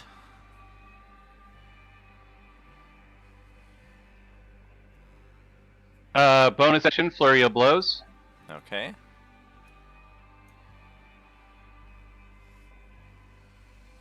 Flurry of Flows. Got it. That will surpass our health point total. Finish that one off. Just clean clock its head right off. Alright, second Flurry of Blow attack on the Ogre. What the hell? I'm just standing here. Ow!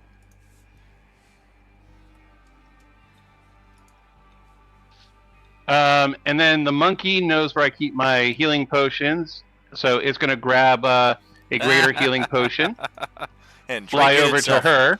It As its action, it's going to feed her the healing potion. So it's 20 points of healing. And then the monkey is going to give the finger to the two zombies. Stupid monkey.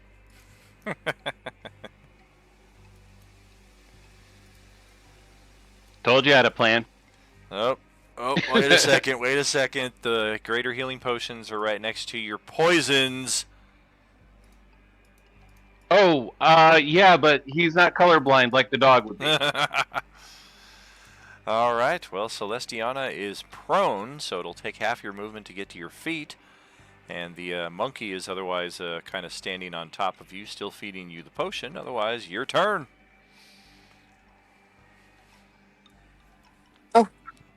Okay. Well then, I saw I use half my movement to stand. I'm gonna stand up. I was not even thinking about what I was gonna do. Thought you were going to be dead. Dun dun dun. Yeah. Was already making a new character. Saved by a monkey. Woohoo! I really can't move, can I? I mean, you can disengage, Yeah, but I say you can disengage.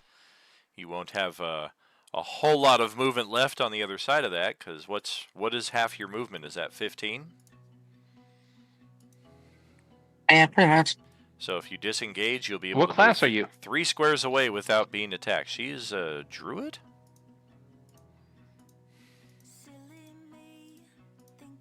Is that correct? Yeah, sorry. I'm thinking. Doesn't your starry form Is it okay if I give a hint? Sure, you can yell me a hint from the battlefield. Well, you can wild shape as a bonus action. You can disengage, and then whatever movement of the creature you select, you would get some of that.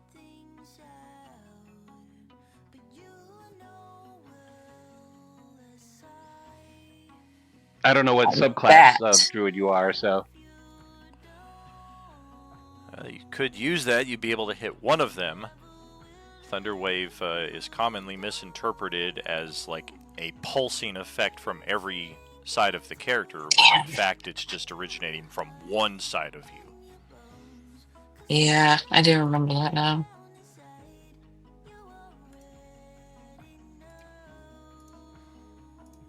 here you don't have to disengage, and those two would be in that 15-foot cube.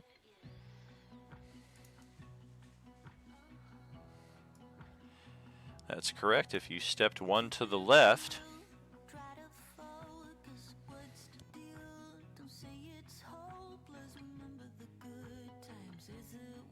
Sorry, the other left. that would Your technically military put them left. there. Alright, yeah. Thank you for the help, guys. All right. Well, let's try our con saves. Go ahead and roll the Thunder Wave.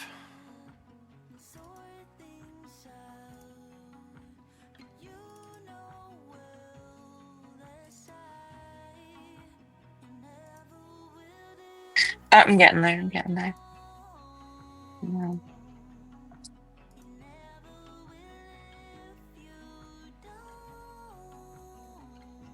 Oh, another unique bonus unlocked out here in Streamland.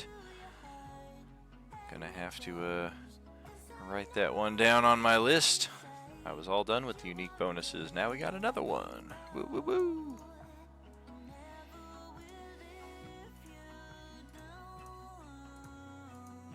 It's not showing up in my like rolling area. That's why I'm struggling right now. I'm sorry, guys.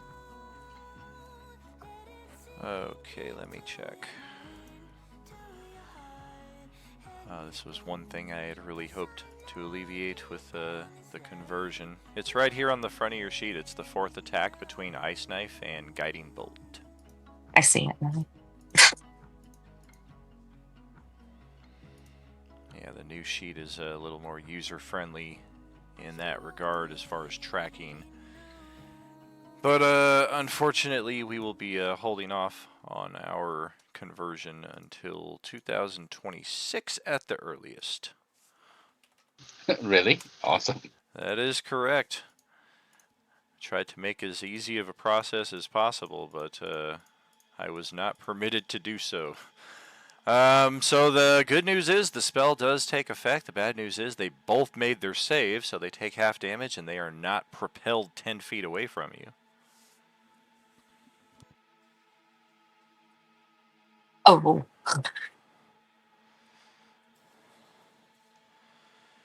And unless you want to provoke attacks of opportunity from moving further away, I'm thinking that's probably your turn. Yeah. And this one activates right after you, so let's see who it's going after. It takes 1d6 damage.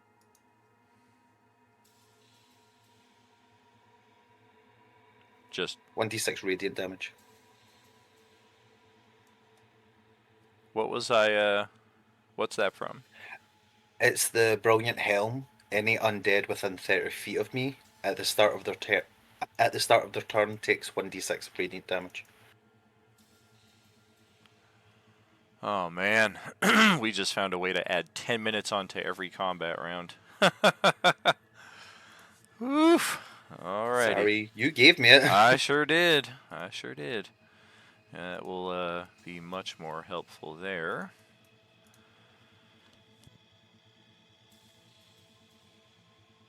Okay. Roll the damage.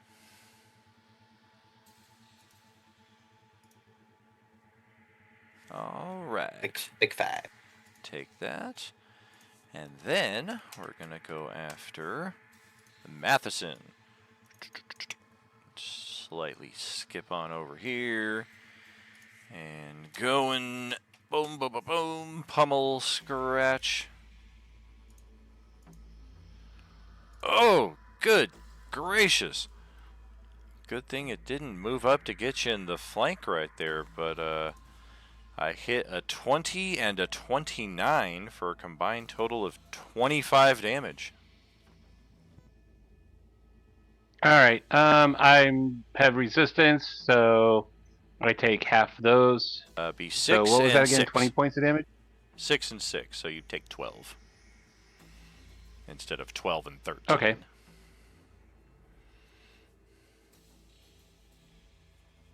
And that's it for that one. The other Class C is now completely surrounded. We're thinking 1, 2, 3. We're gonna attack. Hey, because Marcus moved, we're finally going to attack Pumbaa. Aarakocras are totally permissible.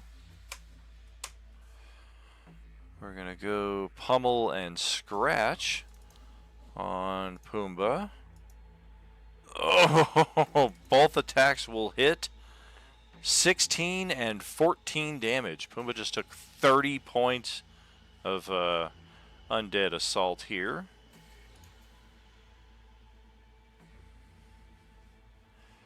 And that will be it for the Class C oranges. Now it is over to... oh, wait, I didn't take the 5 damage from that guy. Now it's over to Paul's turn. It's like Spirit Guardians. I am going to cast... Where the fuck is it? Wither and Bloom.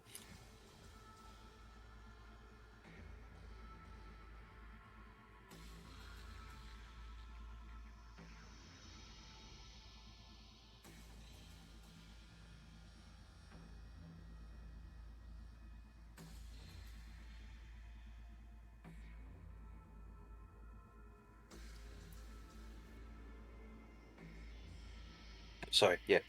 Anything within 10 foot of... Well, we'll take 6 damage. We'll take... Anything within 10 feet of Genzo will take...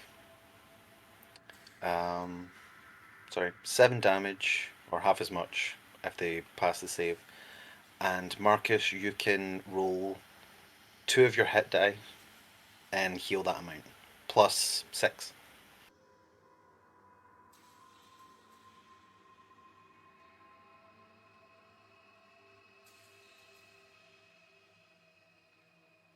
So heal for 17.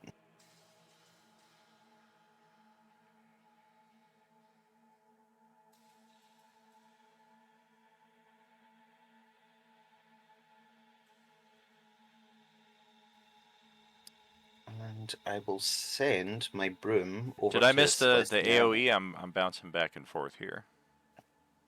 The Obviously, AoE, Marcus is inside of it. It's sorry, I don't think I pushed down. It's a 10-foot radius from anything within 10 feet of Genzo. Any zombies within 10 feet of Genzo will take 7 damage or half as much if they pass. And Marcus got healed. Gotcha. And I will send my broom over to Celestiana in case they need extra movement.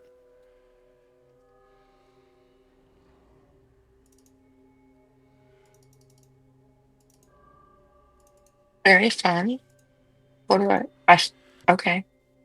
My flying broom is called Benoit. Oh, hello, Benoit. Treat him well. So you have when you use it, you have a flying speed of 50. Oh. Thank you.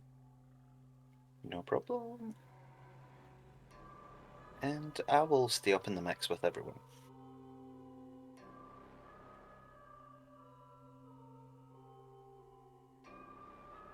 Alrighty. I think I may create a new homebrew feat that funnels AoE damage into single target effect. Okay. I love Tank, AoE. your turn. I love AoE if I can do that, and that takes care of all the AoE damage. I need a quick macro. All right, I'm gonna swing on the one between me and Pumbaa. Sure. I think the booming blade has expired on that one. 28 damage, okay. And I'm gonna branding smite him as well.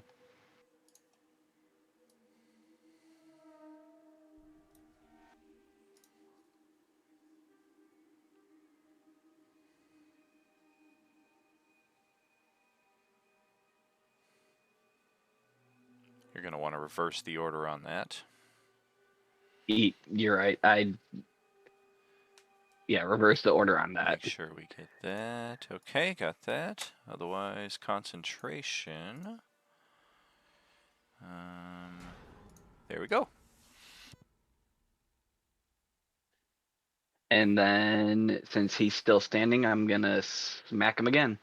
I can't turn invisible until the spell ends. Well, that's some bullshit. Oh, well, alright, I guess that's a moot point. Crunch, there goes a Class C.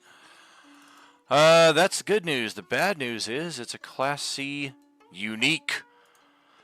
Upon being slain, the Class C unique orange sprays the 5-foot zone around its position. All living targets must roll a con save DC 18 to avoid contracting the Agent Orange virus. Marcus, Tank, Genzo, and Pumbaa are all in danger of immediately turning into a zombie, despite what their hit point totals may currently be at. Pumbaa, no! Right now, Genzo is straddling the number. DC is 18. Pumbaa is far away from it. I'll spend the hero point. Gotcha. Genzo will successfully stave off that noxious cloud. I'll burn an inspiration and a hero point for Pumbaa. All right, let's re-roll for Pumbaa. Natural 20. Okay, so all of you will avoid contracting the AO virus. And anything else for Tank?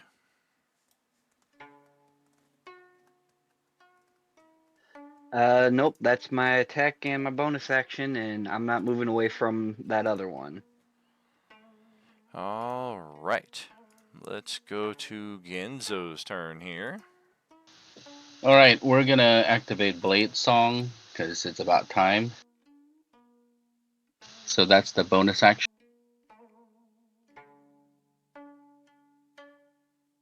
And then Genzo's gonna cast Spirit Guardians. Oh no! at level 4. More AoE.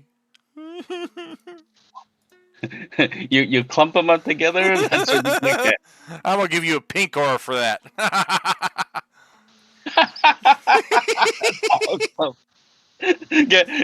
and you see Genzo go, huh?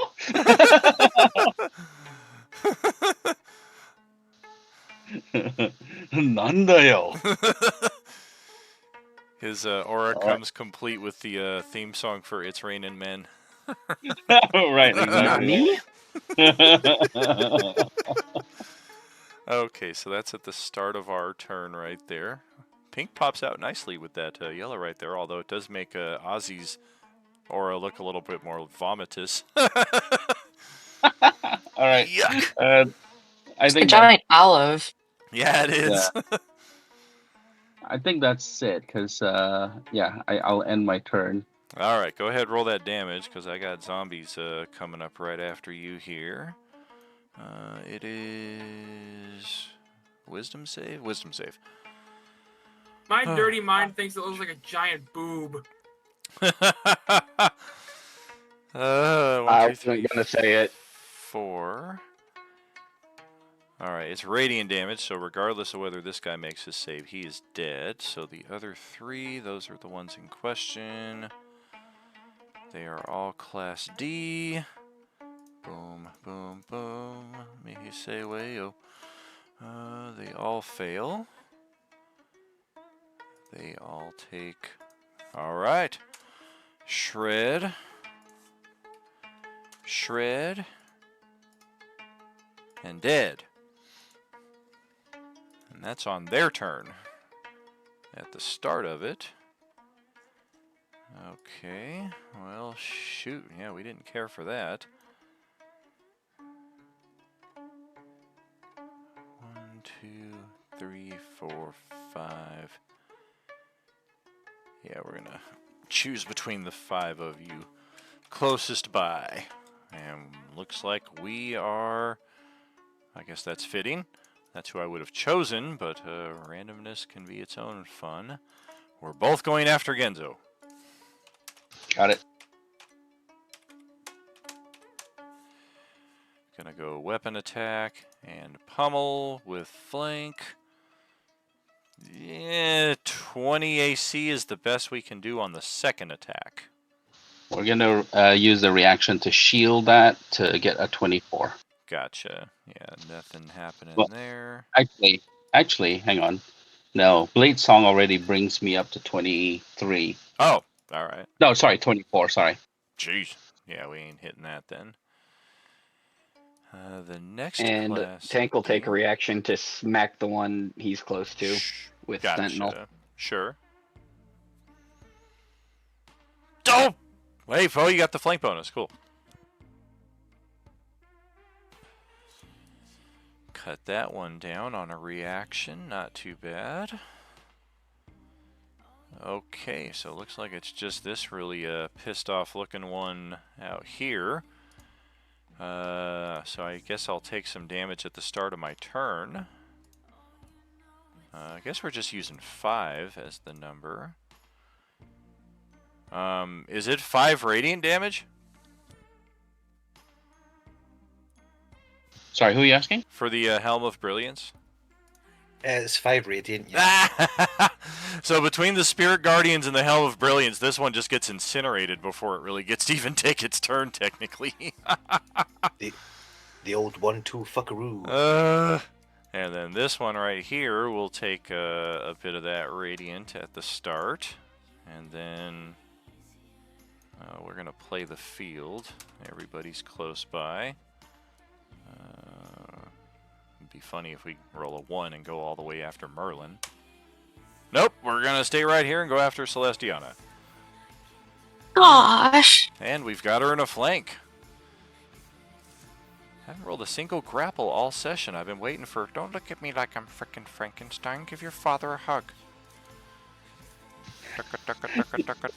Not the tiny arms. Aw. That sounds The monkey exactly. just shrugs. It's like, what am I supposed to do? I'm a monkey. I got a 24 to scratch Celestiana there for 4 points of physical. And that will do it for the D zombies over there. Let's try for the ones that are still kind of trickling in from the gloom. There's a lot of them out there, but they're slowly approaching. More than manageable at this point. It was really that 1-2 from the Class Cs that kind of put you guys up on your heels for a moment there. At this point, if they're staggering in 3 or 4 at a time, Class Ds, I mean, this is doesn't get much easier than this. 3... I think I got 4 of them who can take attacks, so we're going to roll 4 die 8. Of course, the furthest one here gets right close to Merlin and then decides, ooh, who's that pretty pink-haired girl way on the other side of the battle? I'm going to go after her. Oh my lord. So it literally circumvents the entire battlefield to get over to her. It takes an action dash to do so, so I guess that's the good news, is that we don't get an attack. Scoot that over. Sorry. The second one is going to go after Matheson. I'm so sorry. Now that we have finished our Manuel. now that we have finished our expulsion of the locust cloud, and go into melee here. We do have just enough to get an attack. We're gonna go for a weapon attack. That's a 22 to hit Manuel there for 4 physical. All right, I take 2. And the next one is also going after you. But we're going to have to action dash just to get over here. And I do believe, yep, we're going to provoke Ozzy's attack of opportunity.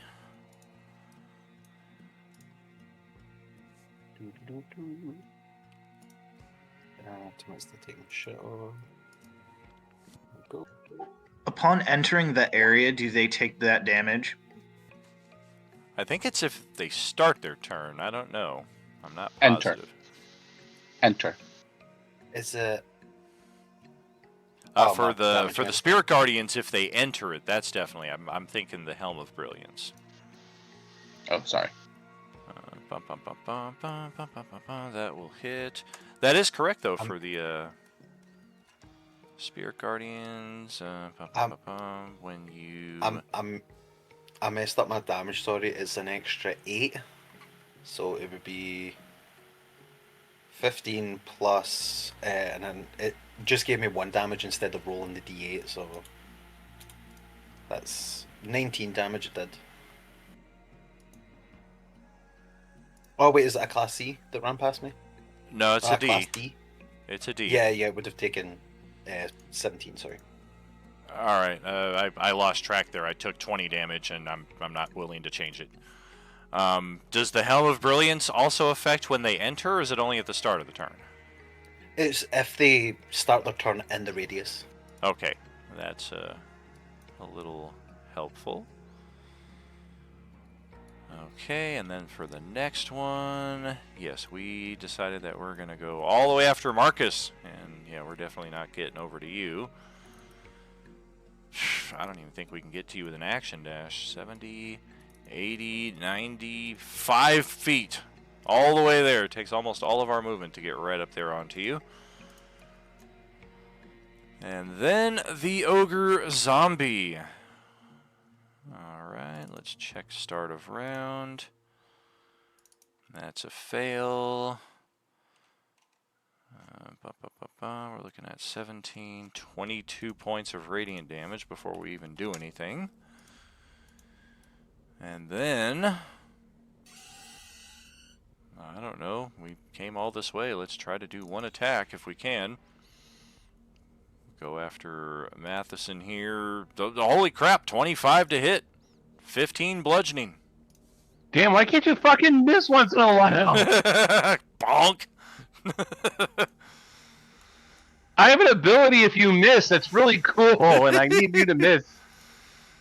Yeah, I've been missing everybody Oh else. no, I used my reaction. Except Celestiana and Marcus. Alright, well that's it for that round. So we'll go over to Merlin here at the top. Oh wait, hold on 1 second. I neglected to take my Locust attack here just a second ago. Let's get that. Bop! I think we hit Merlin. 20 armor class. 17 damage.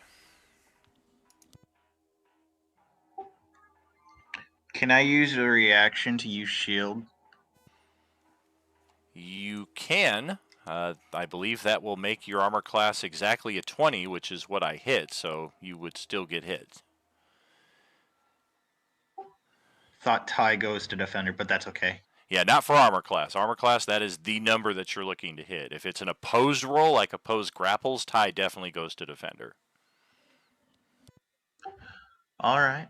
Then what is my damage? 17.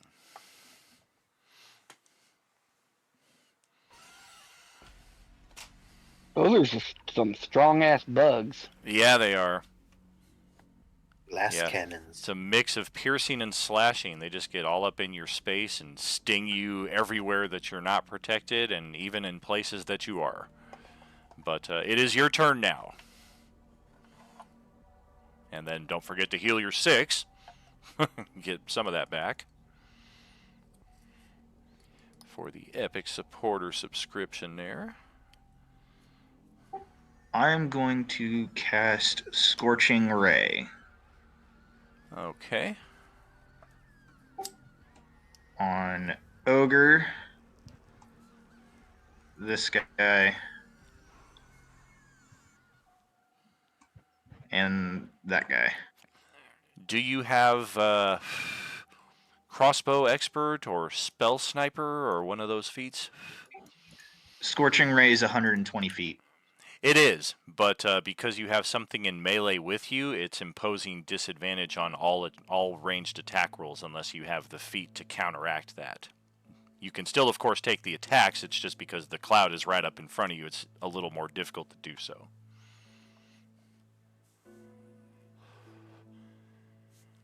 You could, of course, move away from it. It doesn't provoke attacks of opportunity, so that's one way to circumvent that mechanic rather easily, is just get away from it and then take the attack. Gonna fly higher into the air in order to do so. Beautiful. All right, so go ahead, take your 3 attacks.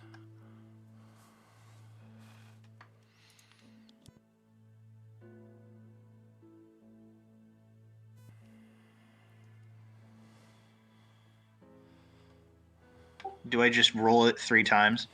Correct. Okay, was it the big ogre was the first one? Yes. That will hit. Who was the second one? That gentleman. That.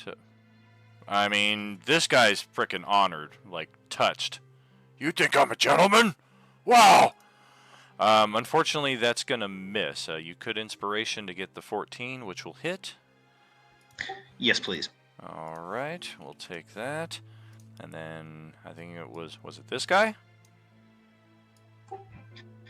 Oh, that one. That gentleman. Gotcha. All right, so we'll take that, and that. All 3 will hit.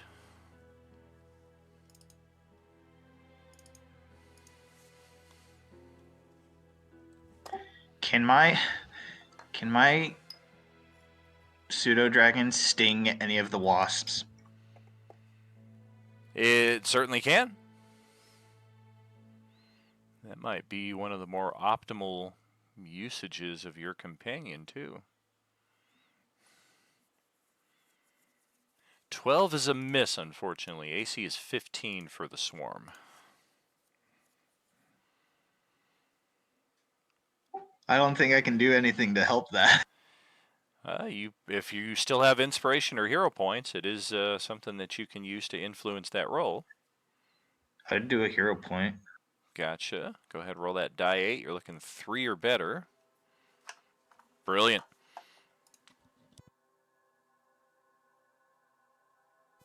And like we have discovered about these swarms before, they are literal glass cannons. I think they do 4 die 6 damage, but they only have 1 hit point. So if you have something like magic missiles or anything that can just kind of crowd control, or a pseudo dragon familiar that can just kind of do a little tiny bit of damage like that, that's a great use to get rid of these things. Can I bonus action use a potion? You can. A healing potion. Other potions require standard action, like potion of speed and what have you. Is it just 2d4 plus 4? If it's a standard healing potion, 2 die 4 plus 2. Nice.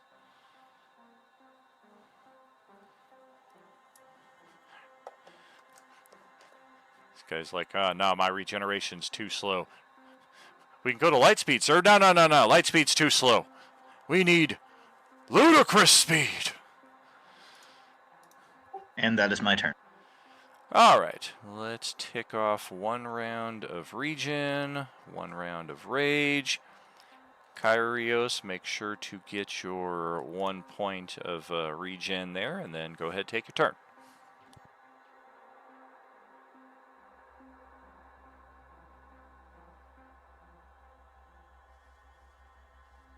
Okay. So, I'm gonna go up to this guy with my Blood Rage Great Axe, which I checked the Blood Rage Great Axe. If I get with the Blood Rage Great Axe, I get a +2 to my attack with it if I am below half health, which I currently am, if I'm not mistaken. That adds up to me. Is it just +2 to attack, or is it also damage? Because it's going to hit. +2 to attack and damage rolls made with this magic great axe. Beautimus. Okay, so yeah, we will manually track for that. 17 damage then. Ow! And then Pumbaa will be like, excuse me, gentlemen. 5, 10, 15, 20, 25, 30.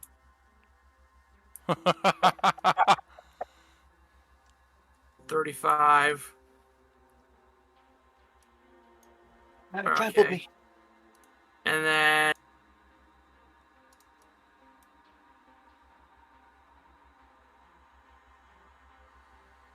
use Tusk on the big old ogre motherfucker.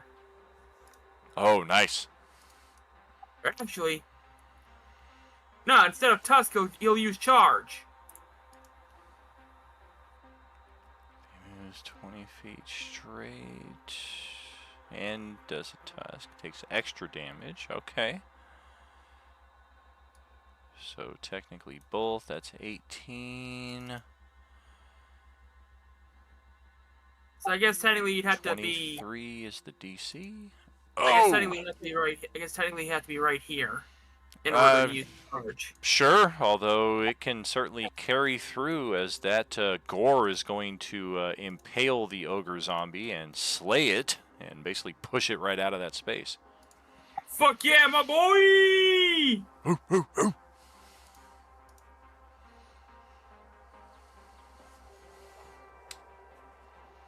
I'll end my turn. All right. Well, Don, that's over to you. Don't forget your regen. Very true.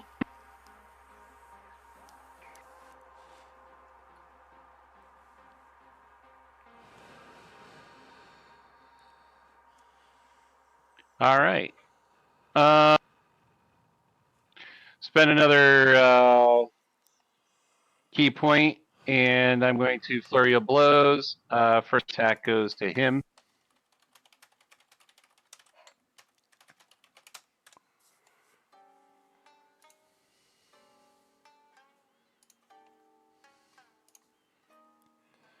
Oh boy. Yep, that's a day for that one.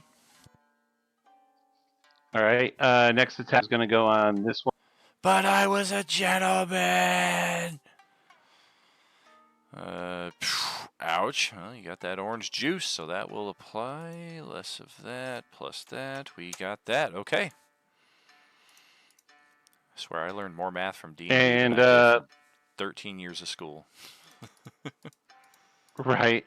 All right. I'm going to try to finish it off with the last attack on my flurry of blows. Very cool. Inspiration. Okay. In all fairness, though, I've been playing D&D a lot longer than 13 years, and I live in perhaps the worst education system in the country, so take all that into account. Anything else there, Don? It didn't look like it took any damage from that one. Oh, yeah. Yeah, I took another 18 off of that. I was right here. Then I got dropped to there. Dang. Okay, he has a lot of hit. Oh, yeah, the Class Cs have 142 HP at max. I'm going to utilize my Tavern Brawler to push him back. Hold on. 5 feet away. Hey! That's not nice. And that'll... and the monkey will fly back to me. Okay. Yeah, as we've discovered about these zombies, the typical Class D has 42 hit points. The Class Cs have 142. The Class D abominations have something like 376 hit points because they're basically 8 of the Class Ds all mushed together into one. And use that math and try to guess how much hit points a Class B is going to have. Celestiano, your turn.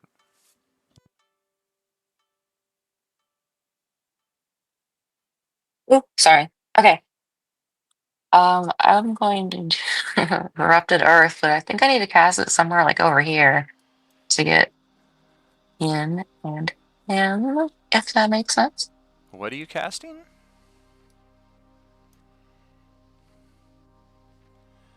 Oh yeah, Class B is going to be fun. Erupting Earth. And just out of curiosity, did you get a headset recently? Your connection is stellar tonight, I have to say. Well, I have not only a brand new phone, but brand new AirPods. That's Yay, beautiful. taxes! That's beautiful. That's pretty awesome. 20-foot cube. Okay, so yeah, you could basically do something like this, that, bam. Yeah, 20-foot cube, 4x4, Yep. hit both of them. Dexterity saves, we need boom boom. One yes, one no. Oh yeah, wait till the Class A's. Class A's, we've got a number of months, but Class B, we're probably going to start seeing them as soon as week 12, and this is the last session of week 11. So we are right about there for some of our tables. Whoa! I think I did that right. Did you Cast it at level seriously? 5. Wow, she upcast? Is there an S class? There might be. There might be an Omega class too. 40 points of damage. Holy crap. So yeah, I mean, this one right here just gets blasted completely into the sky. You've never heard a zombie scream before, but they sound a little like... And it just comes crashing down in a splattering heap of nastiness somewhere over here. This one also failed its save, so 40 points of damage later gets erupted and basically touches back down right where it started, but 40 hit points the lesser. Ow! Woohoo! I think I'm good. What a comeback. Indeed. I'm wondering, do I have... Darn, I don't have any animations for Erupting Earth. I was going to try and drag one out because that would have been a fun, worthy addition, I think. Might be our first 5th level spell actually cast as a spell slot at any of our tables here, too. Was that okay? I think so. Okay, we got a Class D. Let's just check here. Yeah. Very nice. I only got one Class C left, and it just got ejected and touched back down. I guess we're gonna go after Matheson. Probably gonna hit him here also. Go for 2 attacks. Both of them weapon attacks. And 18. Cool. The only thing is that another one of his is not within 5 feet. Is that the prerequisite? Pretty much. It's called. Let's see. Where is it?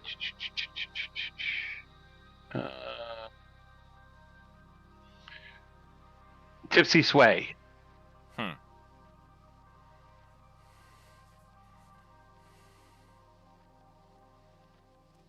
Oh, I see.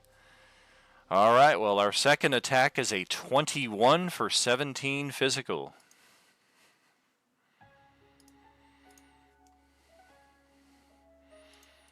And following that... All right, I take 8. Gotcha. Oh, and we started our turn, I believe. Or no, we moved into the area of effect for the Spirit Guardians. Wisdom. I think we made the Wisdom save. Is it half or is it all or none? It's half. Half. Go ahead, roll a new set of damage here as it's a new round.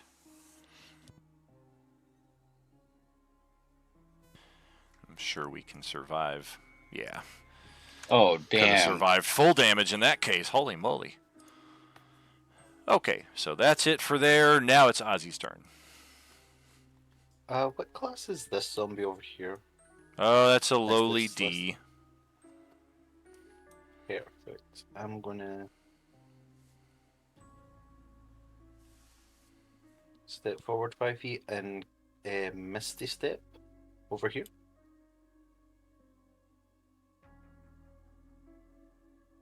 And I'm gonna hit it.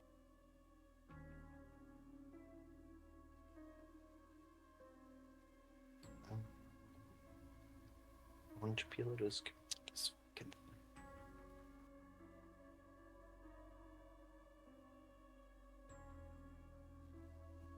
Sorry, my weapon does not want to cooperate. There we go. Oh, all right. Is it dead? A little bit. How much damage would be left? Does Orange Peeler 2 count here? Is this a Class D up here as well? It is. Um, Let's see, you did 56 damage, so 16 HP would be left. An extra 9 on top of that. From Green Flame Blade, the extra hit.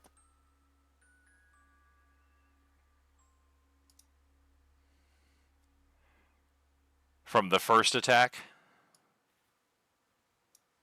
And it would be, it's like the... Because you hit this guy, and then the damage spills over to this one. I'm just making sure that the extra 16 is not benefiting from any extra damage. No, it's 16 plus 9. The 9 is the like lick-off feature from Green Flame Blade.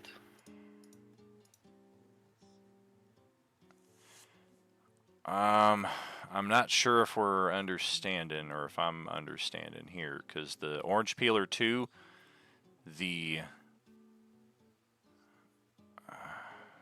I'm missing something here. Like, what was not included in the 56 points of damage there? Nothing. It's 1 second. I'll post that again. It's the whenever I attack with Green Flame Blade, a creature within 5 feet of my target takes an extra D8 plus. Yes, yeah. So we're saying the same thing, just in different words, but it sounds differently. That's exactly what I was asking. Is it's not 9 plus 16. The 9 came as a result of the first attack here, so that's where I'm at. And then, as a result of Orange Peeler 2 finishing this guy off, you have 16 more points of damage to go over to this guy. There's nothing else on top of that 16. No, that's correct. Sorry. Gotcha. And 16 is 1 more point of damage than we can take, so that will finish that one off also. Get fucked. And that... I'm just going to wave at Celestiana. Hello! And that'll be me. Hello.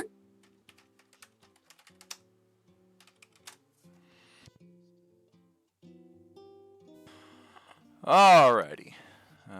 Okay, Tank, over to your turn.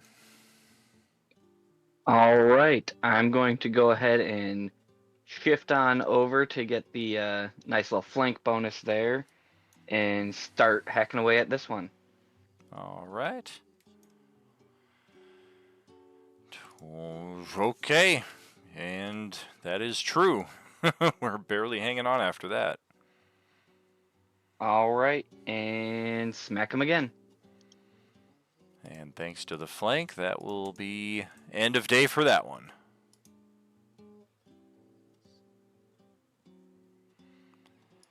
And as I kill him, I'm just gonna look at him and be like, "You should have paid attention to me, not him."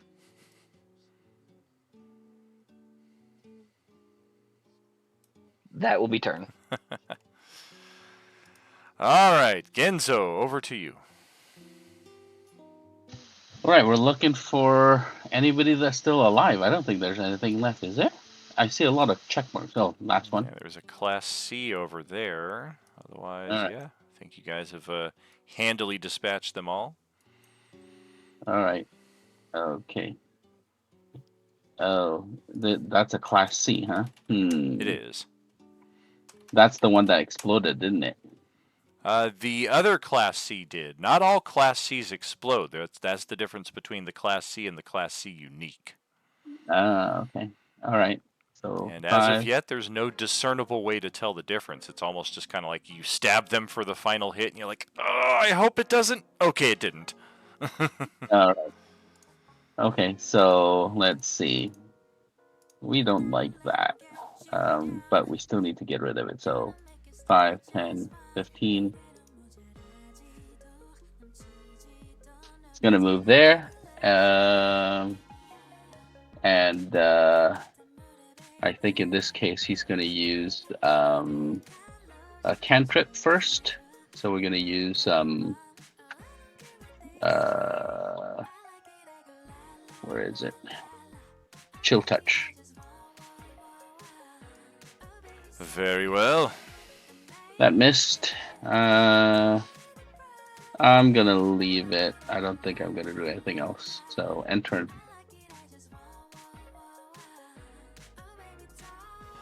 All right, the D zombies will activate. Most of them are out of our lines of sight. A few more are going to enter. We still hear screams and shouts of panic and all kinds of stuff happening off the map over here, just as a reminder. Getting back to our zombies, though, we're gonna 55. Hey, there's a dude over here. Yeah, he's a little bit out of reach, so we're gonna basically end our turn kind of staring up at Merlin. Next one is gonna rush in and make a beeline for Pumbaa, but also be just a bit short. Action dash. Another one that just kind of wanders into our line of sight. It's a kind of a ferocious looking zombie there. Probably barbarian in a former life. Zombie. Another one here approaching from the south. Just a lot of our new Class D variants here. I use the term loosely. They're no different mechanically than a typical Class D. They just have a different look about them. I just wanted to find more zombies because I was getting sick of the usual dozen. All right. The ogre zombie is no more, so it's over to Merlin's turn.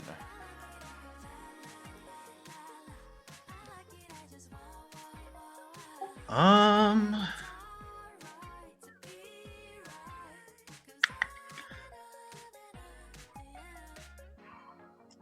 gonna use Scorching Ray again.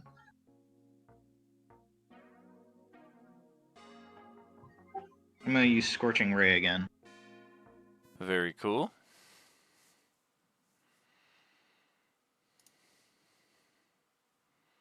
Who's being targeted? I'm going to target that one first. Okay. I'm gonna use an inspiration. I'm pretty sure a 10 doesn't hit it. It does not. Natural 20 will leave it with 1 hit point. It had 21 hit points.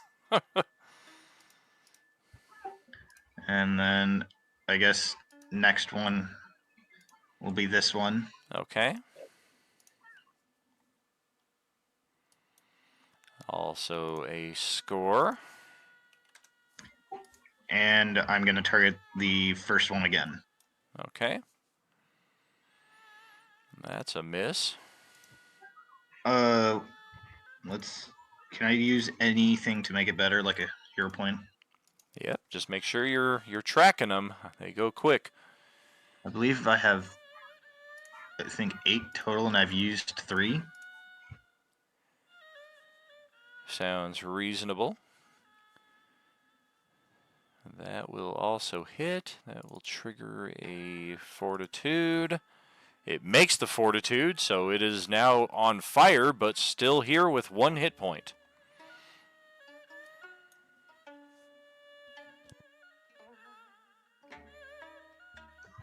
And my pseudo dragon is going to sting this one.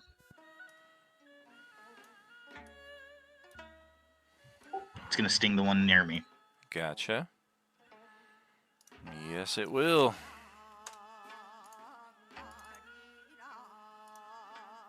And makes the con save with ease. And I believe that'll be my turn. All right, Marcus, over to you. Don't forget that 1 hit point regen.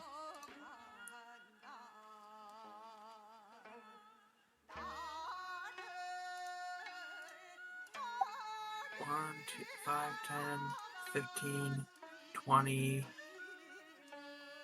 25, 30. Alright. I think I'm still below half health. So I'm gonna go and hit this guy with my Blood Rage Great Axe. Ooh, Son of a no. bee. Not with that, you're not. You almost lose your axe over there in the tall bush to the west.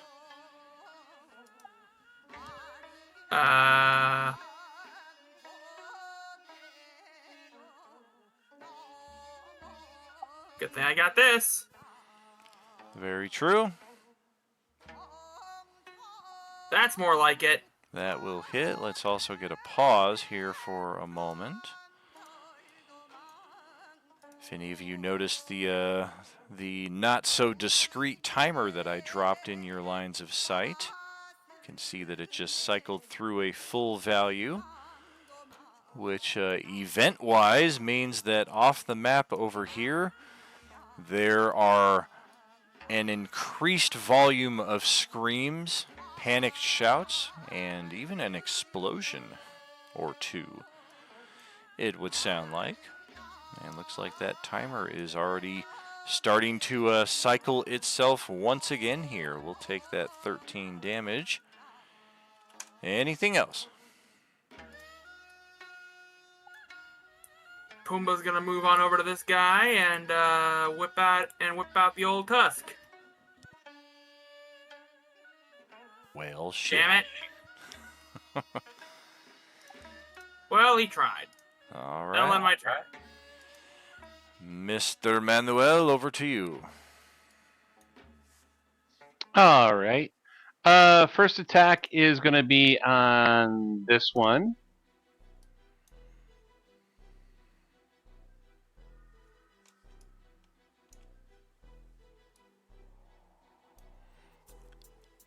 Inspiration.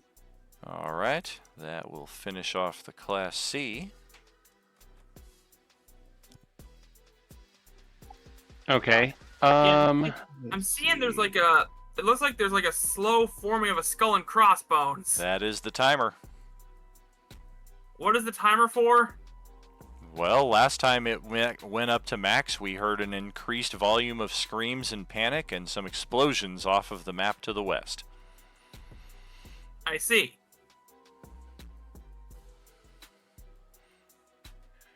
All right, I'm going to use 15 feet of my move. My second attack is going to be on this zombie. Okay.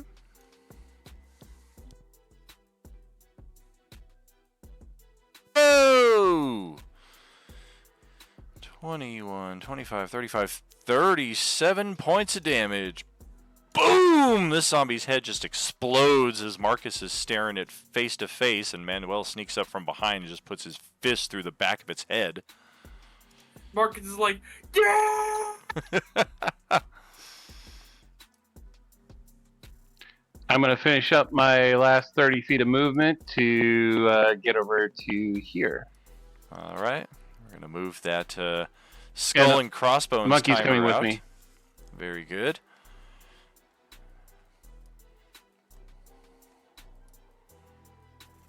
Just remember, every elevation increase here is difficult terrain, and you're going to start seeing them in increasing frequency as you make your way further west. You can already see how the hills are rapidly ascending, just from Manuel's perspective here.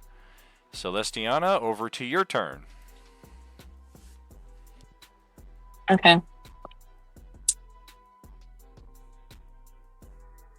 gonna use my starry form.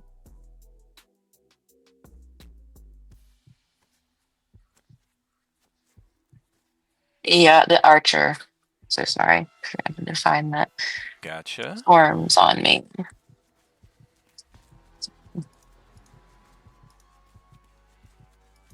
I think it really kind of ends my turn, doesn't it? It's a move, and it's a bonus action to do that. You still have your action if you wanted to use that to dash, so you could move some more. Okay. That sounds good.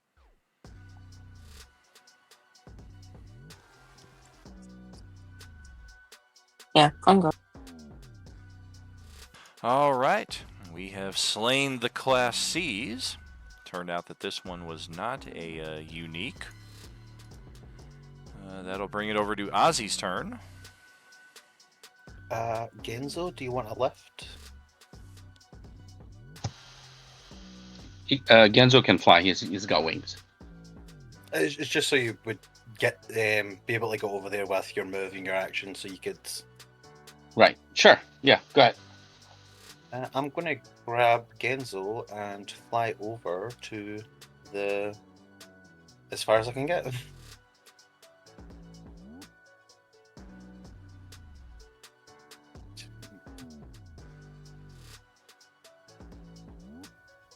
I can move. I'll move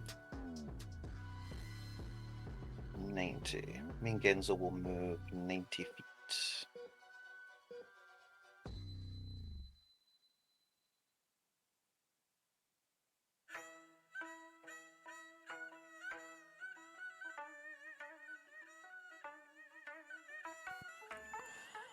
I mean, the giant pig can't fly. It can stay there.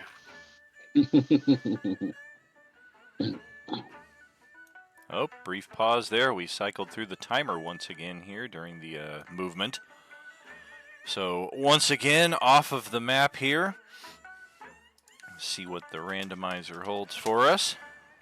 Holy shit!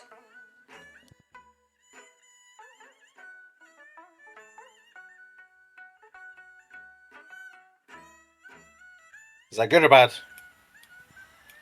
There is an increasing intensity of explosions and automatic machine gun fire.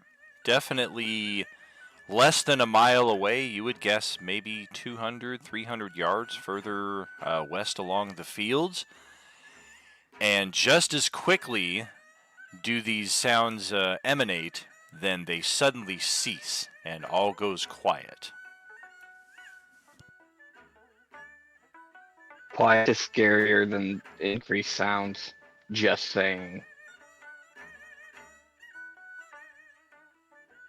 Is that all of Ozzy's movement, or did he have more? Oh, he's got more. He's going to, he's going to move. Genzo, if you want to come over with me. Yeah. Genzo's gonna take over on his turn. Genzo's like, I have no idea where you are. So that's basically. Boink. I think that's. Thank you. You're welcome. Do.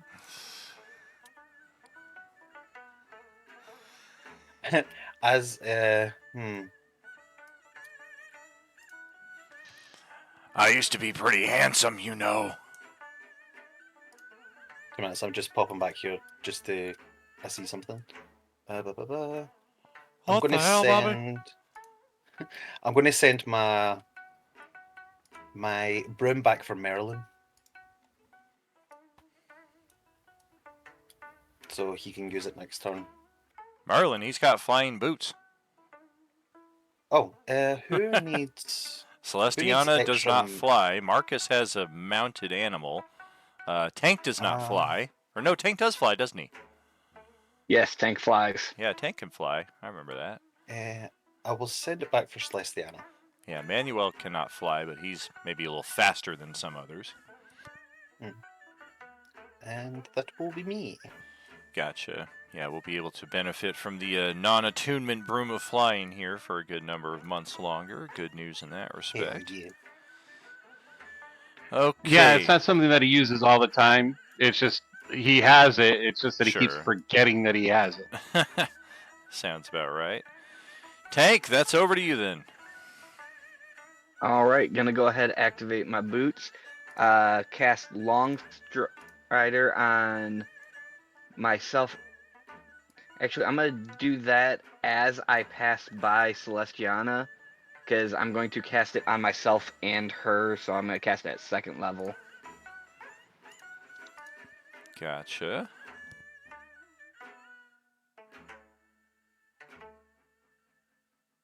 Like to use the little up arrow for that, since the boots technically stand for hasted. But post up the Long Strider. What is that? An extra 10 feet of movement? 15 feet? 5,000 feet? 10 feet. Damn, 5,000 feet is so much better. All right. Okay. And that's a straight 1 hour duration. No concentration needed. Very nice.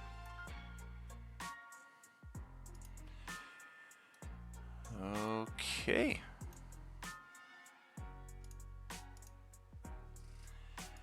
That's Genzo. Over to your turn then. Alrighty. He'll ask, shall I bring you along?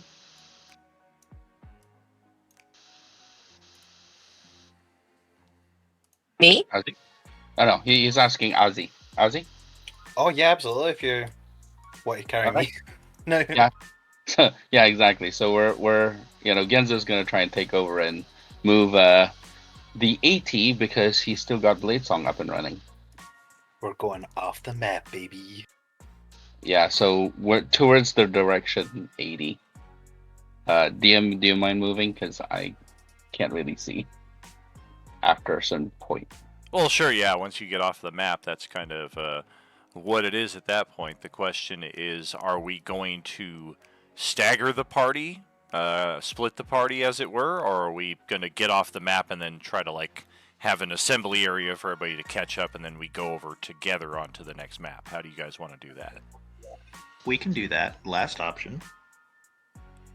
Yeah, I think that might be a good idea. Only because, I do see some raw zombies all over the place around here, and there's not everybody's got flight, right? Sure.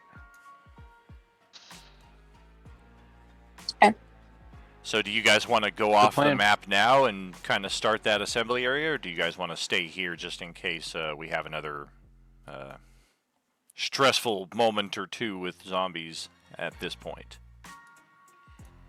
Let's see. Well, let's try and clear the way since I have a turn anyway. So, yeah, Genzo's going to.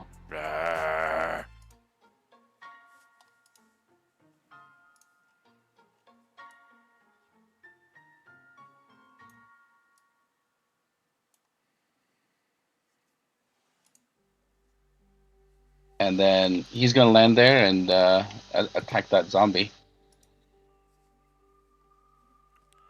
All right. Is it Class D? It is. Oof. Oh, boy. Well, now it has 4 hit points. All right, the Booming Blade. Actually, sorry. This is the wrong Booming Blade. That's the right Booming Blade.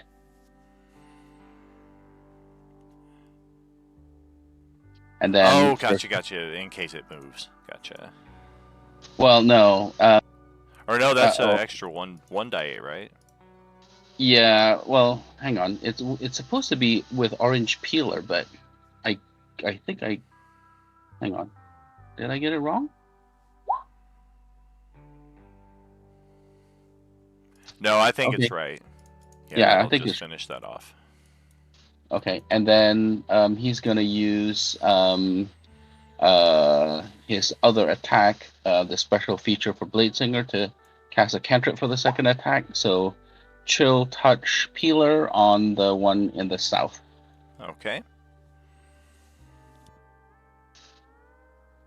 And Oh my that, god, minimum damage. I was like, how is that so low? Because you rolled 2 natural 1s plus 16. Oh gosh. Yeah. Yep. All right. I think that's it. Genzo, do you maybe want to move off the map so we can at least stall next round because of the timer?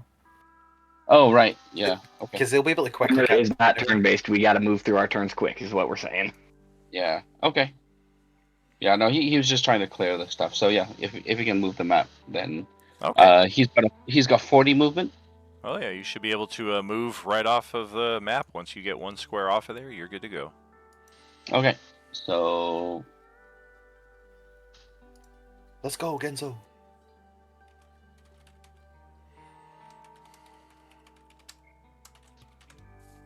I click. All right, let's do that. Zombies are now matriculating. Some of them are moving up the hill, some of them are going down the hill. We hear people approaching. Got more coming from over here. And the prettiest one of them all.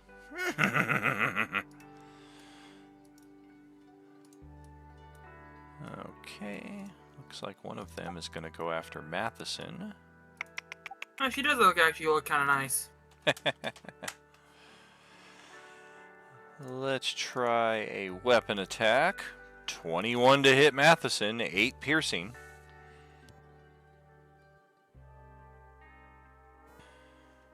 Okay, 1 or 2. It's going to be 1. Of course, it's Celestiana. Between Marcus and Celestiana, now we know who the most desired targetable player is. As this one just rushes clean up on you, screaming maniacally as it does, and that's all it can really do because it had to action dash. Got a few more. You guys are way too far. This one's going to try to chase after you guys off the map. It'll get to about there. And that will do it for that round. Knock one more out here before we call it a night. Merlin, over to you. I'm going to have my pseudo dragon move first. All right. My pseudo dragon is going to dash 120 feet because its flight speed is 60. Gotcha. That will And draw. it is going to go in the direction that the other two went. All right. Probably only has a 60-foot line of sight, so its movement will be based largely on that. It knows they went in that direction. It will also draw the attack of opportunity from the zombie, which is a miss. So can certainly skip right out of there.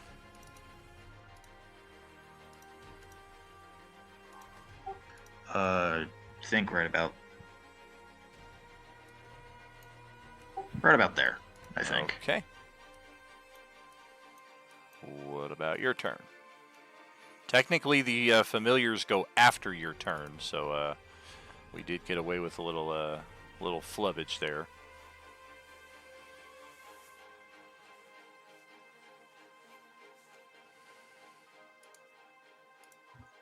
And then Merlin's just going to follow suit. Yeah, technically the zombie would have attacked you, missed, and then both of you hustle off in that direction. Is it able to attack me when I'm 15 feet in the air? No, it would not.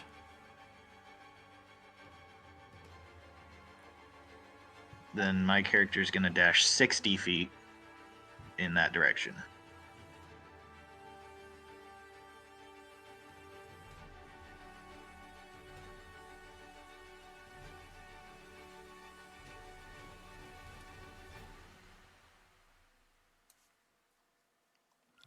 And end turn. Unless Moorlander can be summoned, but considering the late hour, I would definitely encourage maybe we do that as a between session thing. We summon him and then assume that we're doing it during session, but since we'll use the clock to our advantage. That's just double checking. Marcus, over to your turn. You get that 1 point of regen. And that officially is the last time you'll be below half hit points unless you start taking more damage. Yep. So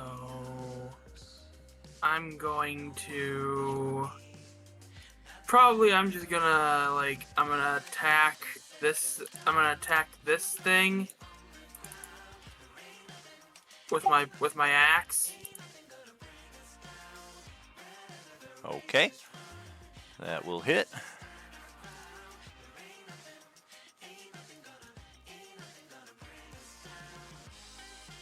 That will not. And then I'll just go ahead and walk away. And then I'll just go ahead and run away. All right. Provoke that AOO. We're going to go for a pummel. That's a natural 1, so yeah, it just almost trips itself up trying to get at you.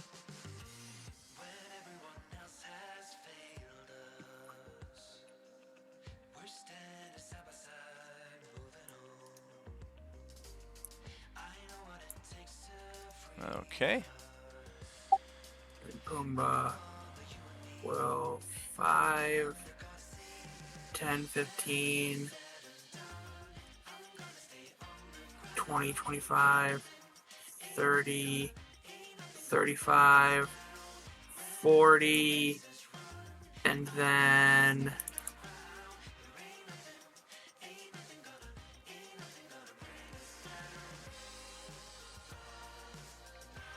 okay. Needs to roll that tusk attack to see if it hits. Cycle through that timer one more time here also. That is a miss, unfortunately. damn it. Sorry, man. Well, I tried. But that's gonna be it for me. It's okay. Dawn, your turn. And I'm gonna go ahead and log off. All right. Have a good night, pal. You too, guys. Night. All right. So let's see. I'm going to take my first attack against that one.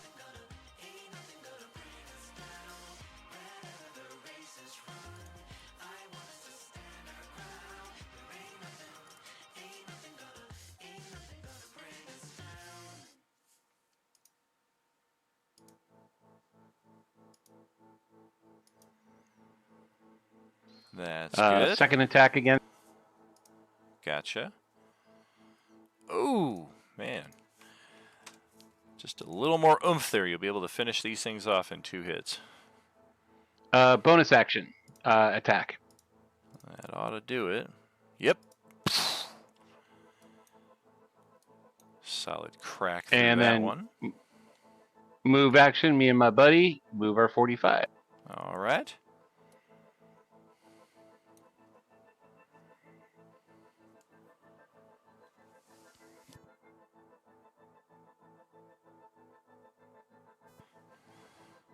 And that will end my turn. Wow, and I couldn't have planned that out better if I tried to. Let's. I don't think I'm gonna get anything for this. Nope. How about this? Yep.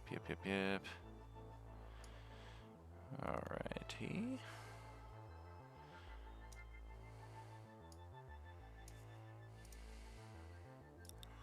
Boom, boom. All right, we are going to have the ethereal tunnel appear right here before Tank and Matheson, as if to readmit you back to the good graces of Wednesday group. In fact, on the other side of the ethereal tunnel, or within it, you can see Noboru kind of frantically gesturing for you guys to hurry up, almost as if something of dire importance is calling your attention back over to Wednesday night. Does Manuel enter the tunnel? Yes, he does. All right, Celestiana, over to your turn. Don't forget you got the broom, so you've got 50 extra feet of movement there. Or 50 feet of movement base, I should say. Yeah. Something else though, doesn't it?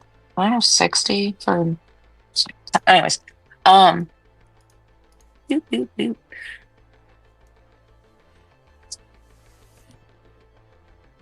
Falling asleep. I'm sorry.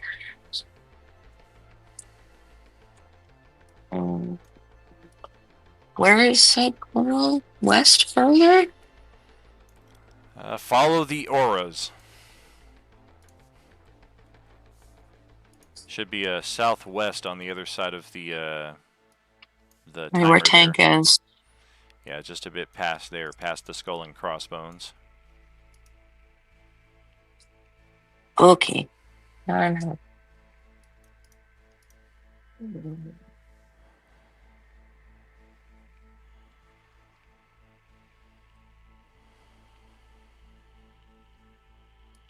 Okay. We got as far as I can go. All right. How about Ozzy? He is already off the map in that zone. So Tank, do we go to the zone off the map, or do we go through the tunnel and rejoin the Wednesday group? Probably gonna go through the tunnel. Boom. Genzo is already in the safe zone. We've got a number of zombies running around through here. We can see Marcus as the only one on foot, so that will largely be our attempts to try to prevent his passage through. And that'll probably be one of the only things that we have to take care of next time around. Unfortunately, him leaving early does not prevent him from being attacked in the here and now. There are two of them that are able to get right up on him. Finally, a grapple attack. We're going to go for a bite attack, no flank. That hits. A grapple attack with flank. That also hits. That's a bad thing to happen. He'll take half damage from that. The blue one, can I still wear barbs? That's the only one I can see within 60 feet. No, we're way over here. Oh, okay, so. And then the other one will grab him. And that will impede his progress going forward. That's about the worst thing to have happened right now. Otherwise, I think we will also close the portal here. Boom. Sever that connection. Drop you guys out of the initiative. And that will conclude our round and our session. We will need somebody to track the initiative here. Small initiative as it is. Nothing that says those of you who left the map can't come back on to assist if need be. But in case we need to linger here a bit longer because this just happened, let's track the initiative, post it over in the Thursday channel here for our Discord home base, if you would please.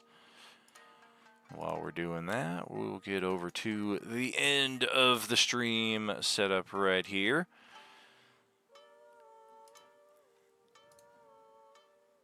Get you guys over to the start of the stream page on Roll20. And just a reminder for this table, you guys were out of sequence this week. This session was supposed to have taken place last Thursday. I was out of town, so we rescheduled you for this Thursday.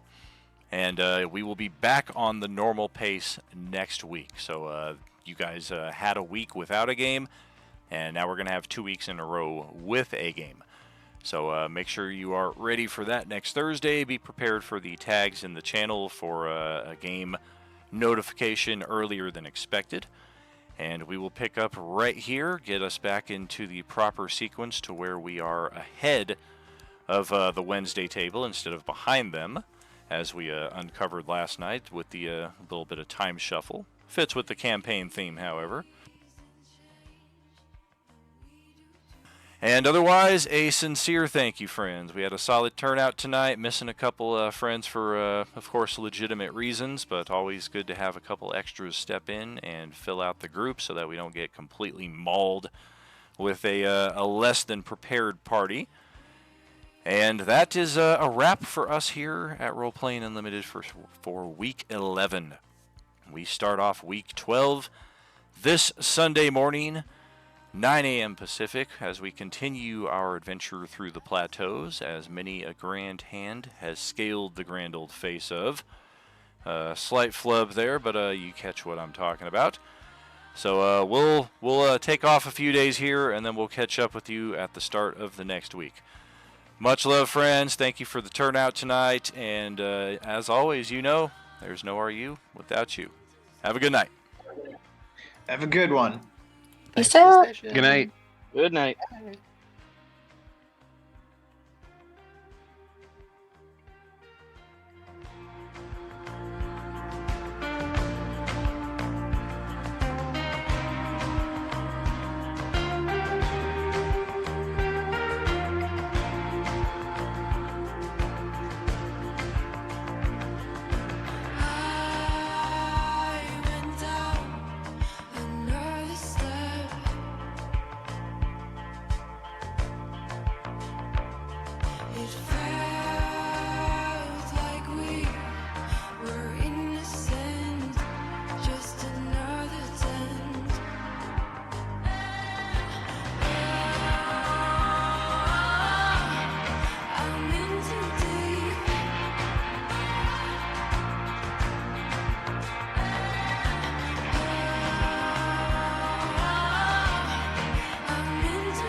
이런 적 없지 널 본 적이 없으니까 You keep me up every night 내 뷰새 띠같이 마침표 없는 dream I can't help falling in love Maybe I just wanna feel like you la la la la Next to me right here right now 밝아오는 아침이 약속할 만큼 난 너를 더 알고 싶어 I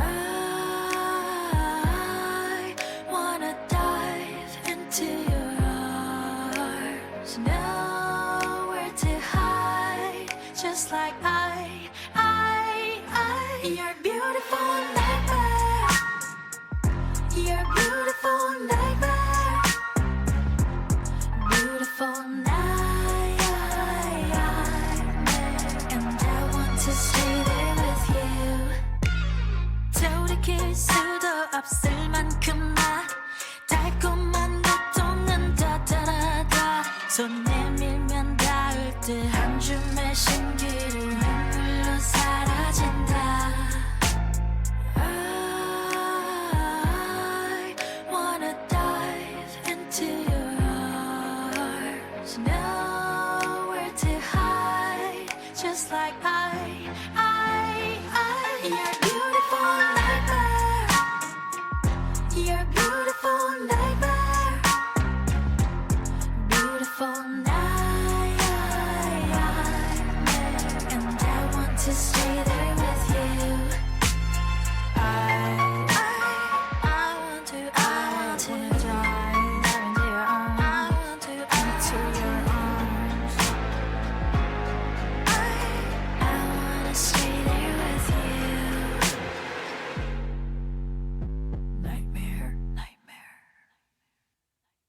You're a beautiful nightmare. You're a beautiful nightmare. Beautiful nightmare. And I want to stay there with you.